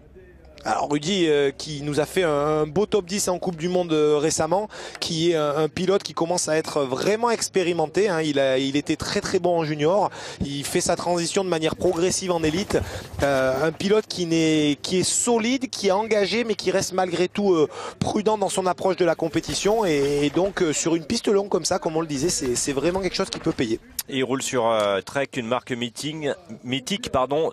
Il fait partie du team Unior Tools. Voilà, donc un team slovène hein, qui est une équipe internationale pour lesquelles il fait les Coupes du Monde. Donc pareil, toujours de l'apprentissage. Il n'est pas encore au plus haut niveau, wow. Hein, mais bon, tu vois, on parlait de la terre meuble sur les cailloux, c'est encore un autre exemple. Là, il nous tape ce gauche de loin le mieux que ce qu'on a vu vis-à-vis des autres pilotes. Vraiment solide, vraiment bien. Donc intéressant de voir ce qu'il va nous faire autant intermédiaire. Assez placé sur l'arrière de son vélo ici, à l'attaque. Sur le temps intermédiaire, eh bien, il est en avance de 47 centièmes. Donc voilà, un run très beau de la part de Rudy. Hein. Espérons que sur cette fin de parcours, il sache rester dans la même approche avec son pilotage expérimenté, des trajectoires propres et surtout un très bon placement dans cette partie rapide dans laquelle il va arriver. On a l'impression que physiquement il en met. Hein. Voilà, ben là regarde, il a tenu ses trajectoires hautes. Alors je sais pas si c'est vite, mais il n'est pas sorti trop large du bois. Il est resté très haut dans les 2 premiers virages avant la partie rapide. Donc ça risque de payer dans toute cette zone pour avoir le petit kilomètre heure, Christian, qui va faire gagner les centièmes de seconde dont on parlait. Il a un physique à pouvoir mettre du braquet sur les parties justement assez rapides. Voilà, il sort très bien de la partie rapide. Oh, beau, il fait un saut qui est très propre, posé comme il faut. Il relance avec le bon braquet. Bon, il a quand même une grosse vitesse, mais il l'emmène. Le saut pas trop loin. Tu vois, on parlait vraiment écrasé, vraiment bien placé à l'extérieur pour remonter et rentrer dans cette partie finale du mieux possible. Là, ça sent le temps de référence. Hein. Ah, ça va pas se jouer à grand chose, mais Rudy vraiment donne tout dans cette partie finale. J'aime bien les pronostics, moi. Premier, boum.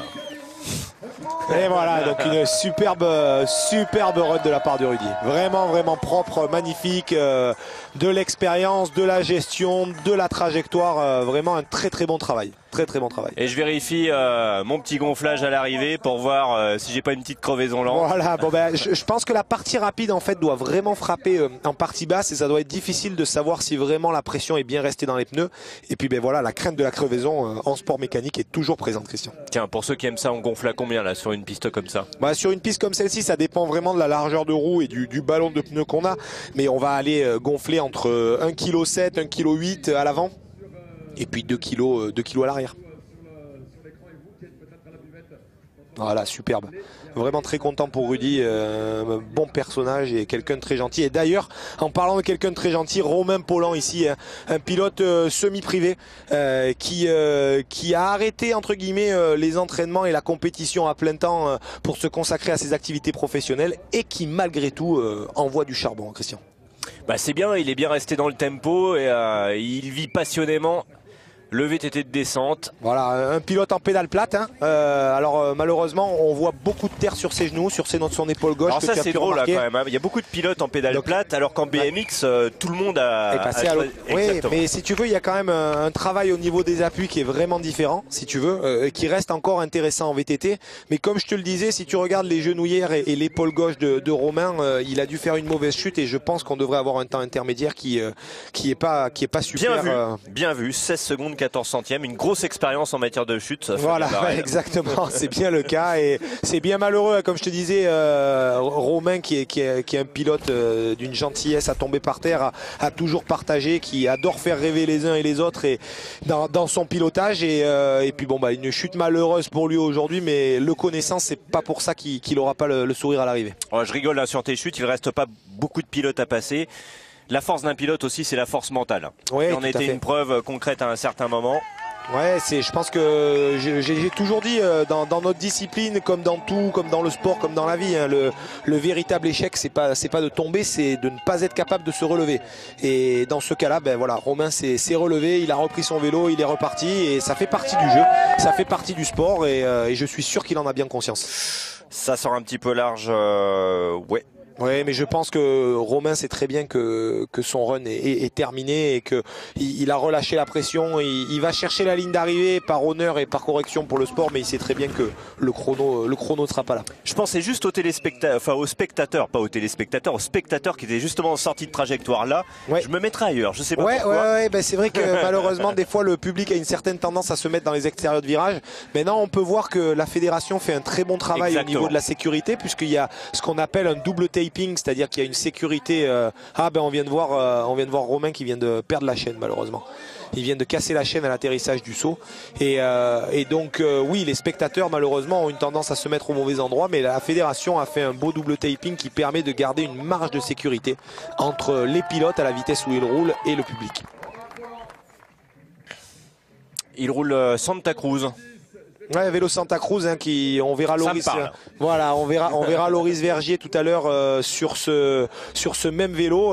Ça me parle, c'est pas de la pub parce qu'on n'en trouve pas beaucoup d'ailleurs. Voilà, ouais, il y en a quelques-uns, mais il y en a quand même quelques-uns sur le marché. C'est une très bonne machine. On voit ici là Amaury Piron, hein, le frère de Baptiste qu'on a vu tout à l'heure. Bon alors Amaury qui hésite pas à en mettre dès le départ. Hein, beaucoup d'engagement, un gros start, un appui, une dérive, un pied dehors. Donc bon, sur un run de 4 minutes, c'est pas ce qu'on attend, mais ça peut passer avec l'engagement nécessaire. Fabien, tout va se jouer entre ces 4 derniers pilotes. Hein. Amaury Piron, Loris Vergier, Loïc Bruni et Florent Payette. Oui, exactement. Donc ça se joue là. Alors Amaury a déjà une petite seconde de retard. On l'a vu avec un start à mon goût un peu trop engagé compte tenu de la longueur du tracé.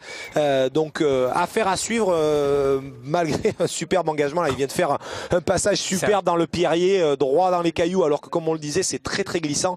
Amaury n'hésite vraiment pas à en mettre. En général, les autres pilotes ont slalomé un petit peu parce qu'au passage de ces cailloux, à un moment, j'en ai vu un qui était un peu pointu. Et mieux vaut l'éviter celui-ci. On en a vu beaucoup faire des erreurs dans cette zone. Il est passé très très bien. Donc Amaury est un pilote de plus en plus expérimenté, qui est très très physique aussi, hein, puisque pilote de Coupe du Monde et entraîné vraiment pour performer à ce niveau-là. Une machine qui est très bien et on peut voir ici des roues en 29 pouces. Hein, on n'en a pas trop parlé encore, Christian. Donc des vélos qui passent avec des roues en 29 et non en 27,5. Donc des tailles de roues qui sont plus grandes. Qui sont un désavantage dans les parties sinueuses et moins de mobilité, voilà, dynamiques, mais plus de vitesse. Mais qui par contre permettent de conserver de la vitesse, d'avoir plus d'adhérence et de moins perdre de vitesse dans de la petite vibration, ce qui peut être un atout sur une piste comme celle-ci et notamment dans cette section très rapide, Christian. En Formule 1 justement, on ne change pas les diamètres de roues. Est-ce qu'il y a concrètement un règlement qui existe par rapport au choix justement de diamètre? Oui, alors le règlement est très clair, hein. On n'a pas le droit de passer au-dessus de 29 pouces et on n'a pas le droit d'avoir des roues qui diffèrent de diamètre entre l'avant et l'arrière. D'accord. Donc on a la possibilité d'utiliser tout diamètre entre 26 et 29 en sachant que celui-ci doit être le même devant et derrière et on peut voir certains pilotes, pas tous, certains qui commencent à faire des choix de 29 pouces sur certaines pistes et je pense que pour Amaury aujourd'hui ça risque de payer. Donc si je veux un 29 pouces à l'avant et un 22 à l'arrière pour avoir un chauffeur, je ne peux pas. Une superbe première place de la part de Amaury, voilà. On en parlait, une partie haute où il a dû faire des petites erreurs, on l'a vu partir un peu trop énervé. Par contre une partie basse magnifique, digne de son pilotage. Allez, on fait un point sur le classement avec Amaury Piron qui vient de rafler la première place devant Rudy Kabirou avec 1 seconde 48 centièmes d'avance.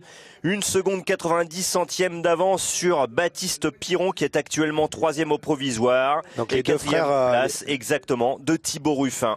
Les deux frères sur le podium provisoire. Et voilà. Et ici on retrouve Loris Vergier. Du coup, on parlait de la marque Santa Cruz, une nouvelle équipe, un nouveau vélo, de très très beaux résultats et très beaux chronos dans ce début de saison. Donc gros potentiel aujourd'hui, Christian. Ouais, Loris Vergier qui a 21 ans, qui est tout jeune, hein, qui est terminé 7e de la Coupe du Monde l'année dernière et champion du monde junior en 2014. Exactement, une superbe deuxième place à Léogang cette année en Coupe du Monde. Donc vraiment un gros potentiel, déjà à un très haut niveau, mais un gros potentiel parce qu'on sait que Loris a encore des possibilités de progression énormes. Il a pris beaucoup en maturité, en engagement, même s'il y a encore quelques erreurs en Coupe du Monde. C'est un pilotage qui est de plus en plus précis. Ouais, puis un pantalon assez profilé, tiens, pour l'occasion. Ouais, voilà, on retrouve des tenues qui sont de plus en plus aérodynamiques et on l'a vu dans le Pierrier, la prendre à l'intérieur, je sais pas si tu as vu, hein, mais il est allé au plus court, il a pris l'intérieur, il réouvre très bien la trajectoire en freinant fort dans ce virage dont on parlait. Hein. C'est très propre, très précis comme je le disais tout à l'heure et surtout malgré les roues en 29 pouces, très dynamique. Alors, est-ce que c'est la tendance actuelle? On pourrait y croire. Alors c'est une tendance, hein. Il y a beaucoup de débats qui se font à ce niveau-là. Il y a des pistes pour moi où effectivement le 29 pouces peut être un atout et je pense que c'est le cas sur cette piste-là. Maintenant, je pense pas que ce soit sur toutes les pistes. Donc c'est pas une révolution, mais c'est une évolution dont tout le monde tient compte et qui peut payer sur des pistes qui sont remplies de beaucoup de racines et à très haute vitesse comme celle-ci. Pour tous les fans de beau vélo, en tout cas, on a un bel exemple sous les yeux avec ces protections de cadre de plus en plus présentes. Ouais, on le voit maintenant. On voit Loris avec une avance pas énorme, hein, 7 dixièmes d'avance. 76 centièmes. Hein, donc c'est pas grand chose. On va avoir vraiment des chronos très très serrés puisque bon là Loris, Loïc et Florent on commence à passer dans un certain niveau, un autre niveau je dirais et on pourrait s'attendre à avoir des plus gros écarts et une plus grosse avance mais non. Hein, on voit que les autres pilotes ont vraiment sorti de très très beaux runs et que la course va être très très très serrée. Il manque un petit peu de vitesse de pointe ici en sortie sur le plat. On le voit pédaler à nouveau. Est-ce qu'il va pouvoir tenir la distance maintenant, Loris Vergier, et prendre la tête des championnats de France? Reste deux pilotes derrière lui, Loïc Bruni et Florent Payette. Ouais, mais je pense que dans cette partie basse avec le 29 pouces et son talent, il n'y a aucun doute, ça va passer. Et non, c'est juste Loris derrière. Vergier juste derrière. Incroyable. Il est à 49 centièmes du temps de référence. Il a perdu un petit peu de temps, on le voyait tout à l'heure là sur la partie un peu plate où il remettait quelques coups de pédale, un peu de braquet pour essayer de s'en sortir et terminer en tête et ce n'est pas le cas. Superbe pour Amaury hein, qui quand même sort un run devant Loris alors que Loris reste quand même un pilote beaucoup plus confirmé au niveau Coupe du Monde de par les résultats cette saison donc c'est vraiment un très très beau résultat pour Amaury et bien sûr pour Loris aussi. Allez, plus que deux pilotes maintenant, Loïc Bruni du team Specialized Gravity, 23 ans, le niçois tout comme vous Fabien. Alors Loïc est un pilote solide, hein, très physique, qui a beaucoup pris en masse musculaire cette année, qui a été champion du monde, qui a gagné des coupes du monde, qui joue parmi les gros outsiders de la Coupe du Monde.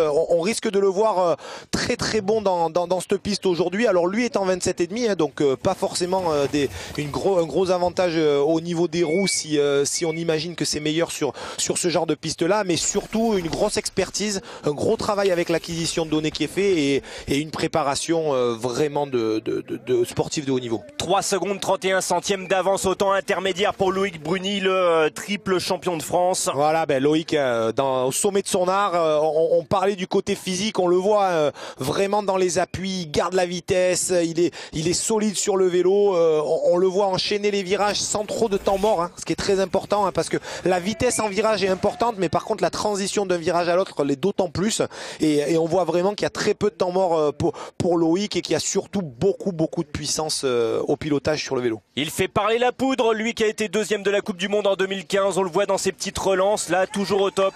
Voilà, vraiment fort, vraiment présent. On disait à 4 minutes, hein, il est seulement à 2 minutes 50 de course, il reste 1 minute.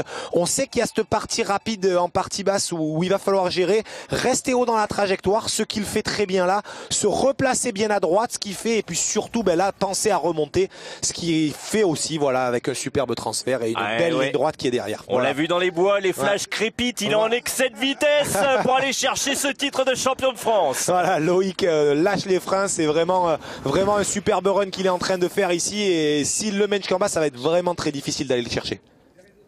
Allez, Loïc Bruni maintenant sur la fin du parcours, rester concentré, ne pas tenter de sauter avec propre, des mesures, rester très propre, remettre du braquet, position de recherche de vitesse, des rares. Voilà, histoire de garder un peu d'énergie, de rester lucide sur la partie basse et on connaît ses derniers appuis, on sait qu'il faut avoir du rythme et Loïc est très bien posé dans la trajectoire et où ça risque d'être une première place exceptionnelle. Il explose le chronomètre, Loïc Bruni, l'orage va sévir au carreau d'arrache. Magnifique, superbe run. Avec beaucoup d'avance, une première 4 place. 4 secondes 65 centièmes d'avance sur Amaury Piron pour Loïc Bruni. Juste temps incroyable. de référence, reste un pilote à passer, pas le moindre, Florent Payette. Juste incroyable, superbe, magnifique Loïc. Alors il a du pain sur la planche. Ah, hein, une Florent Payet, grosse erreur quand même. ouais, Une ouais, grosse ouais. erreur de la part de Loïc. Hein. Il a dû rouler vraiment très vite dans le reste du parcours, Christian, parce que il y a une bonne seconde et demie, voire 2 secondes là. Comme quoi on peut rattraper le temps en fin de compte. Ouais, alors il a rattrapé ou alors il avait beaucoup d'avance, mais en tout cas ça reste très beau. Ah, mais il avait pas mal d'avance au temps intermédiaire. Alors, s'il ne commet pas d'erreur, Florent Payet, il peut aller le chercher ce titre. Alors Florent, un très grand gabarit, hein, très grand sur le vélo, qui a su faire parler la poudre au championnat du monde l'année dernière avec une superbe 3e place. Il est dans le top 10 de la Coupe du Monde. Voilà, un pilotage absolument magique et on voit ses jambes, ses bras, ses meilleures suspensions sont là. Hein. On le voit très fléchi, un toucher de terrain qui est absolument unique et donc forcément le talent qui va avec. 2 secondes 26 centièmes de retard pour l'instant.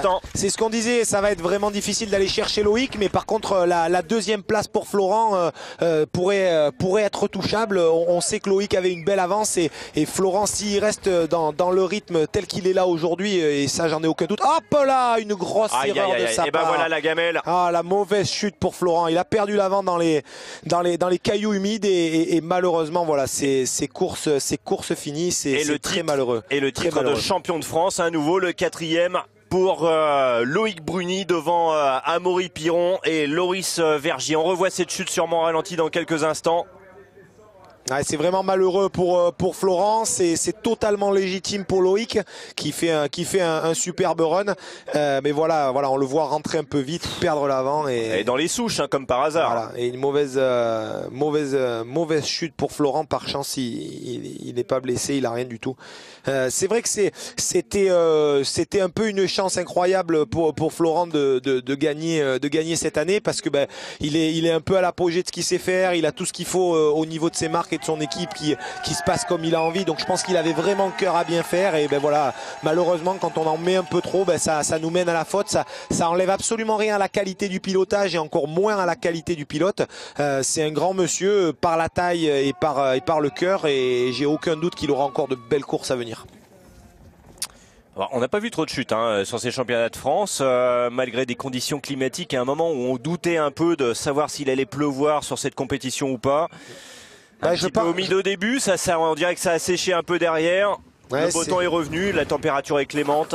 C'est le signe aussi d'un sport qui devient de plus en plus professionnel avec des pilotes qui savent de mieux en mieux gérer leur run de course. Et c'est vrai qu'avant tout se jouait un peu à la prise de risque, à l'engagement. On disait mais la descente c'est un sport de fou, faut prendre des risques. On s'aperçoit que de moins en moins aujourd'hui c'est des pilotes qui sont conscients de leur qualité technique, conscients de leur vélo et qui savent entre guillemets aller chercher l'optimum et non le maximum. Christian. Ah, vous êtes de vraies machines quand même. Hein. Il faut y aller quand même, on est bien d'accord. Magnifique. Et on revoit en tout cas voilà, bien mal Florent Payet, voilà. Le pauvre. Ouais.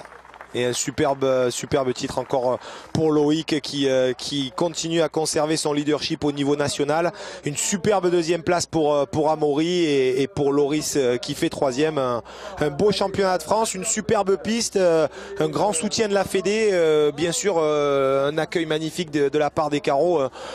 Tout ce qu'il faut pour pousser la discipline comme il se doit. Et une moyenne d'âge sur le podium qui pourrait nous faire un peu mal. Ouais, ça c'est une certitude aussi. Certitude. Comme quoi, on arrive au plus haut niveau dans la vingtaine dans ce sport. Ouais, dans la vingtaine. Et quand on passe la trentaine, on essaye de régler les suspensions un peu autrement. Voilà, exactement. On change de règlement. Voilà maintenant un résumé du classement avec Loïc Bruni, donc champion de France pour la 4e fois devant Amaury Piron, Loris Vergier juste derrière, la 4e place pour Rudy Kabirou. En tout cas, une descente au carreau qui fut vraiment merveilleuse avec un tracé d'Emmanuel Hubert, fidèle, en tout cas pour la bonne conception, fidèle à la discipline pour réaliser vraiment de très belles courses. C'est sûr, vraiment un beau championnat, vraiment. Loïc Bruni, une descente, on a pu la suivre quasi en intégralité et un premier virage qui a été assez chaud. Ouais, j'ai mal commencé mon run et à partir de là, comme je disais, j'ai tout tenté parce que je savais que Flo était vite, que Loris, Amaury allaient faire un gros run et c'est passé jusqu'en bas à partir de là, donc je suis content. Dommage pour Flo qui roulait vraiment vite ce week-end, mais c'est de bonne augure pour la Coupe du Monde la semaine prochaine et bon championnat de France, c'est régalé, on a eu chaud avec le temps et voilà. Voilà, c'est passé juste au niveau de la pluie, il y a eu des moments de doute en haut au moment de la concentration, de la préparation. Ouais, en effet, on était là-haut dans le télécabine, il y avait des vitres Un coup elle était trempée, un coup elle était sèche, on savait pas trop comment allait être la piste, mais elle est restée relativement sèche, donc on a pu mettre du gaz, pousser à des endroits qu'on pouvait pas pousser hier ou ce matin. Et c'est passé partout sur le vélo, donc je suis content et la saison avait besoin d'un petit titre comme ça fait plaisir. Voilà, c'est un titre que tu retrouves après un triplé en 2015, 2014, 2013. Tu réenclenches un abonnement avec le maillot de champion de France. Oui, l'année dernière j'étais venu les voir parce que j'avais la clavicule cassée. C'était magnifique à voir parce que le niveau en France il est juste fou, tu vois, encore pire cette année. Et là de regagner, tu vois, j'ai l'impression de reprendre un peu ma place entre guillemets. Mais il y a tellement de prétendants maintenant que ça devient ultra dur et c'était beaucoup de pression. Donc un soulagement ce soir et voilà. Et puis c'était vraiment une Coupe du Monde, ce championnat de France. Ouais, tu vois, sur le podium, on roule tous dans les 10 en Coupe du Monde. Loris il fait 2, on fait des podiums. Mout il a fait 2 fois dans les 10. Enfin, tout le monde a ses chances en Coupe du Monde. Donc tu arrives ici, tu peux pas rouler un peu sur la retenue pour gagner, il faut tout donner. Et voilà, donc c'est un titre qui a beaucoup de valeur, je pense. Il y a eu des années un peu plus creuses avant que toute sa génération elle arrive. Et là, je pense qu'il y a vraiment du niveau. Et gagner cette course, ça fait plaisir. Le team, on l'a bossé dur, tu vois, et c'est une belle piste en plus. Donc j'ai l'impression de mériter sur une belle piste, ça fait plaisir, encore mieux. Voilà, une belle piste qui te sacre ici. On se retrouve dans quelques instants pour le podium. Merci beaucoup Loïc Bruni. Dans quelques instants, la suite avec les podiums. Alors 2 choses, hein. Loïc nous dit que déjà à 23 ans, il y a des jeunes qui poussent et qui risquent à l'avenir de le passer assez rapidement, que tout le monde a un niveau de Coupe du Monde, bref, les Français sont au top. Exactement, et puis surtout un grand champion. On a vu de l'humilité dans ses paroles, de la camaraderie vis-à-vis de Florent qui a chuté. Un grand champion qui enchaîne malgré tous les titres et les résultats, qui reste une locomotive pour la discipline. Et ça fait plaisir de voir Florent, Loris, Amaury, Loïc et tout le monde. Moi, en tant qu'ancien de la discipline, de voir que la relève est plus qu'assurée comme elle l'est aujourd'hui, c'est une grande fierté, un grand plaisir et je souhaite bien sûr tout le meilleur à la descente. Mais Fabien Barel, Vouilloz, tout ça sont des pilotes mythiques qui sont toujours dans l'esprit même des jeunes. J'espère en tout cas qu'on aura pu un minimum les inspirer. Ça a l'air d'être le cas. En tout cas, ils nous ont fait rêver cet après-midi. Et on le revoit justement ici sur sa descente avec ses relances, pilotage parfait. Et puis surtout, on le disait, un physique indétrônable, bien posé sur la machine, de gros appuis. On voit vraiment Loïc au sommet de son art. Et comme il le disait, il avait besoin de ça pour sa confiance en lui. Et c'est probablement de bon augure pour la suite de la saison. Le placement ici sur la trajectoire, parfaitement, il ressort bien dans l'axe, hein. On va dire qu'ici, c'était quand même un point clé sur cette descente des carreaux. En tout cas, de ce qu'on voit aujourd'hui à l'image, c'est une certitude qu'il y avait quelques points clés à ne pas rater pour conserver à la fois l'idéal de la trajectoire, mais surtout l'idéal de la vitesse. Ce que Loïc a bien sûr très bien fait comme beaucoup d'autres. Et c'est clair que c'était une piste qu'il fallait savoir gérer compte tenu de sa longueur, à la fois sur la partie physique et l'engagement technique. Et on le revoit sur cette fin de parcours où là il ne faut absolument rien lâcher. Là on en a, je veux dire, les muscles sont à bout. Il faut garder encore un petit peu d'énergie pour le sprint final. Travail magnifique, superbe Loïc.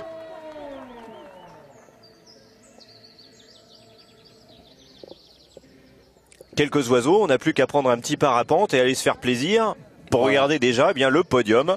Juste de la catégorie féminine. Voilà, et écoute, on a la chance d'avoir des domaines de ride qui sont absolument fabuleux.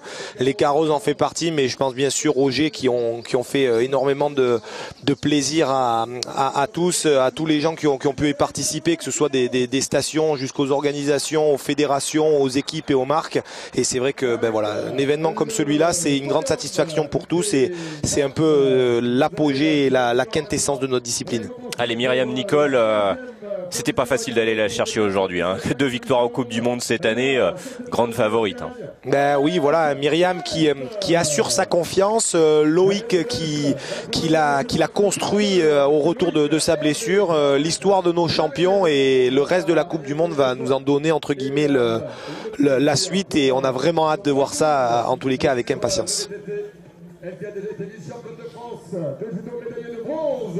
Maintenant, les applaudissements du Roi de l'Est. Voilà, Agnès Delest, une belle 3e place aussi, hein, comme on disait, hein, les deux Myriam et Marine sont quand même des quasi-pros, alors que Agnès derrière reste entre guillemets une amatrice, et un beau résultat, une belle 3e place comme celle-là est sûrement une grande satisfaction pour elle.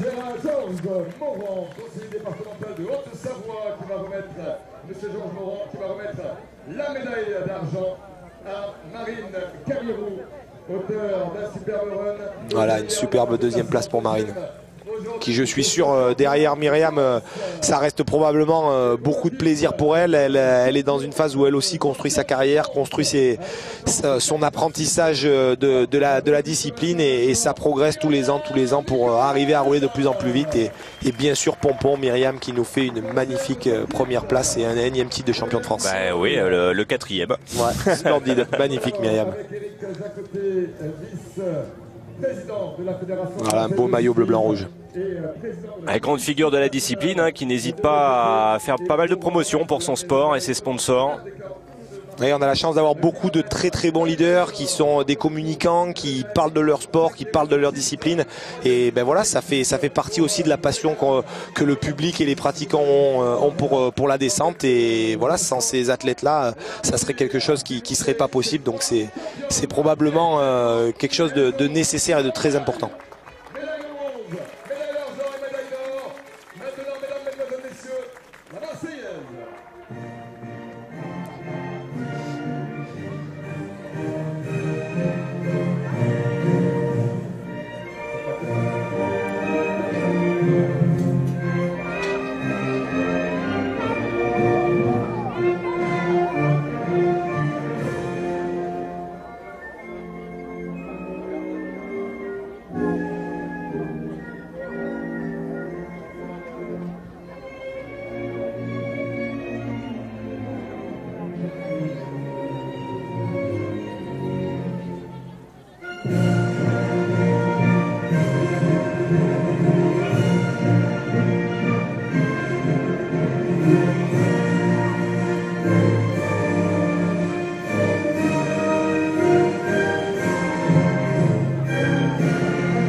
Superbe Marseillaise pour une grande championne, Christian. Oui, vous l'avez entendu quelques fois vous aussi. Ouais, et je peux vous dire que c'est une grande émotion, c'est beaucoup de plaisir, à la fois pour soi mais aussi pour les gens qui nous ont soutenus, pour nos équipes, nos familles. Donc c'est toujours un grand moment de plaisir. Et moi je suis assez fan de la discipline, hein. J'ai même dans un placard un superbe maillot de champion du monde signé. Ah, je me demande de qui du coup. Splendide. Très beau run de Myriam. Ah, les filles, elles y vont quand même. Hein. Ah ouais. Surtout Myriam, elle a su promettre de l'engagement suite à certaines blessures. Elle a su continuer à progresser, à retrouver de la confiance, et c'est vraiment une grande championne. Et on va pouvoir maintenant, pour les faire aller juste en face du point de podium officiel, déclencher vos applaudissements au public des carreaux, s'il vous plaît, avec le trio gagnant. Voilà nos 3 champions de la journée. Et voilà maintenant le podium chez les hommes. Ils sont jeunes, vaillants, super bons pilotes. Magnifique, la nouvelle génération, splendide. Et un 4e titre pour Loïc Bruni. Loïc, Amaury, Loris, tout ce qu'on peut leur souhaiter, c'est vraiment une belle suite de Coupe du Monde, et que la performance qu'ils font aujourd'hui soit de bon augure pour tout ce qui arrive. Franchement, si on prend le ratio grandeur du pays, potentiel des pilotes, la France est plus que championne du monde. On est parmi les meilleurs en tous les cas, ça c'est une certitude. La médaille au vice-champion de France, l'équipe commerciale Lac-Blanc, Amaury Piron. Superbe.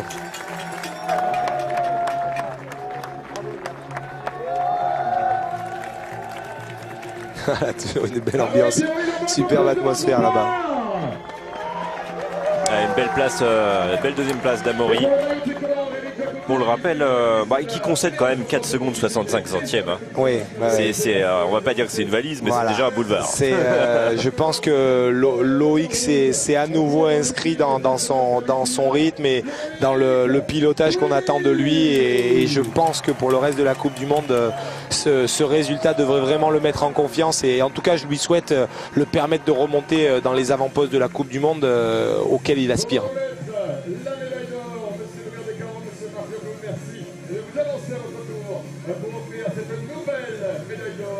Voilà, superbe médaille d'or pour Loïc. Et même si ça en est plusieurs d'affilée, je pense que celle-ci a encore plus, elle a un petit goût spécial pour lui. Ah oui, il a déjà quand même été champion du monde. Hein. Ouais. C'est-à-dire que il a déjà eu le firmament de la discipline. Ouais. Mais malgré tout, il continue à se battre comme il doit. Et on prend encore du plaisir avec le titre de champion de France.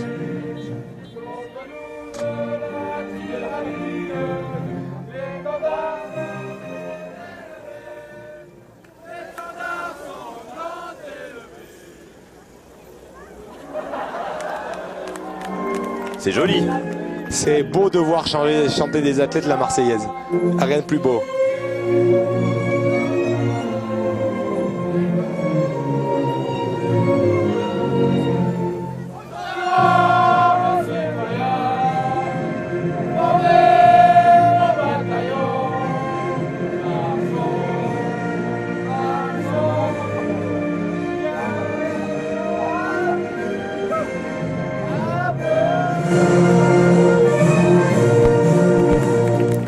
Splendide, la main sur le cœur, 3 beaux champions. Je pense que les carreaux d'Arrache ne vont pas dormir ce soir. Je sais pas, j'ai comme un pressentiment. Il va sûrement y avoir une belle fête. Un grand bravo à eux 3. Silence absolu et à 3 s'il vous plaît, vraiment, du fond du cœur, du fond de vos tripes, pour ce trio de remarquables champions. À 3, un maximum de bruit. 1, 2, 3. Encore plus fort. Et bien voilà, on a eu de superbes championnats de France. En tout cas, merci à toi Fabien. Je crois que tu as une petite course de moto pour demain, donc il va falloir assurer et envoyer du gaz cette fois-ci avec de la vraie mécanique. J'ai été très bien inspiré, vraiment une belle journée de compétition, de grands champions, un superbe événement et comme je le disais tout à l'heure, des journées magnifiques pour la discipline et j'espère qu'on en aura encore beaucoup d'autres. Merci à toi Christian. On va remercier aussi la réalisation avec Lionel Wetzer à la réalisation. Et toute son équipe. Bon, en tout cas, on se donne rendez-vous pour de prochaines aventures en VTT en descente, bien sûr. Au moins les championnats de France l'année prochaine. Pourquoi pas d'autres Coupes du Monde ou encore les championnats du monde. En attendant, eh bien, vous connaissez Tiga? Enfin, tu connais Tiga? Tiga, c'est notre princesse qui présente Riding Zone. Et Riding Zone, vous qui aimez les sports de glisse, eh bien, on reste dans le ton, on reste dans les sports de glisse, les sports extrêmes. C'est dans quelques minutes. Retrouvez Riding Zone. À bientôt. Ciao. À bientôt. Salut à tous. Merci.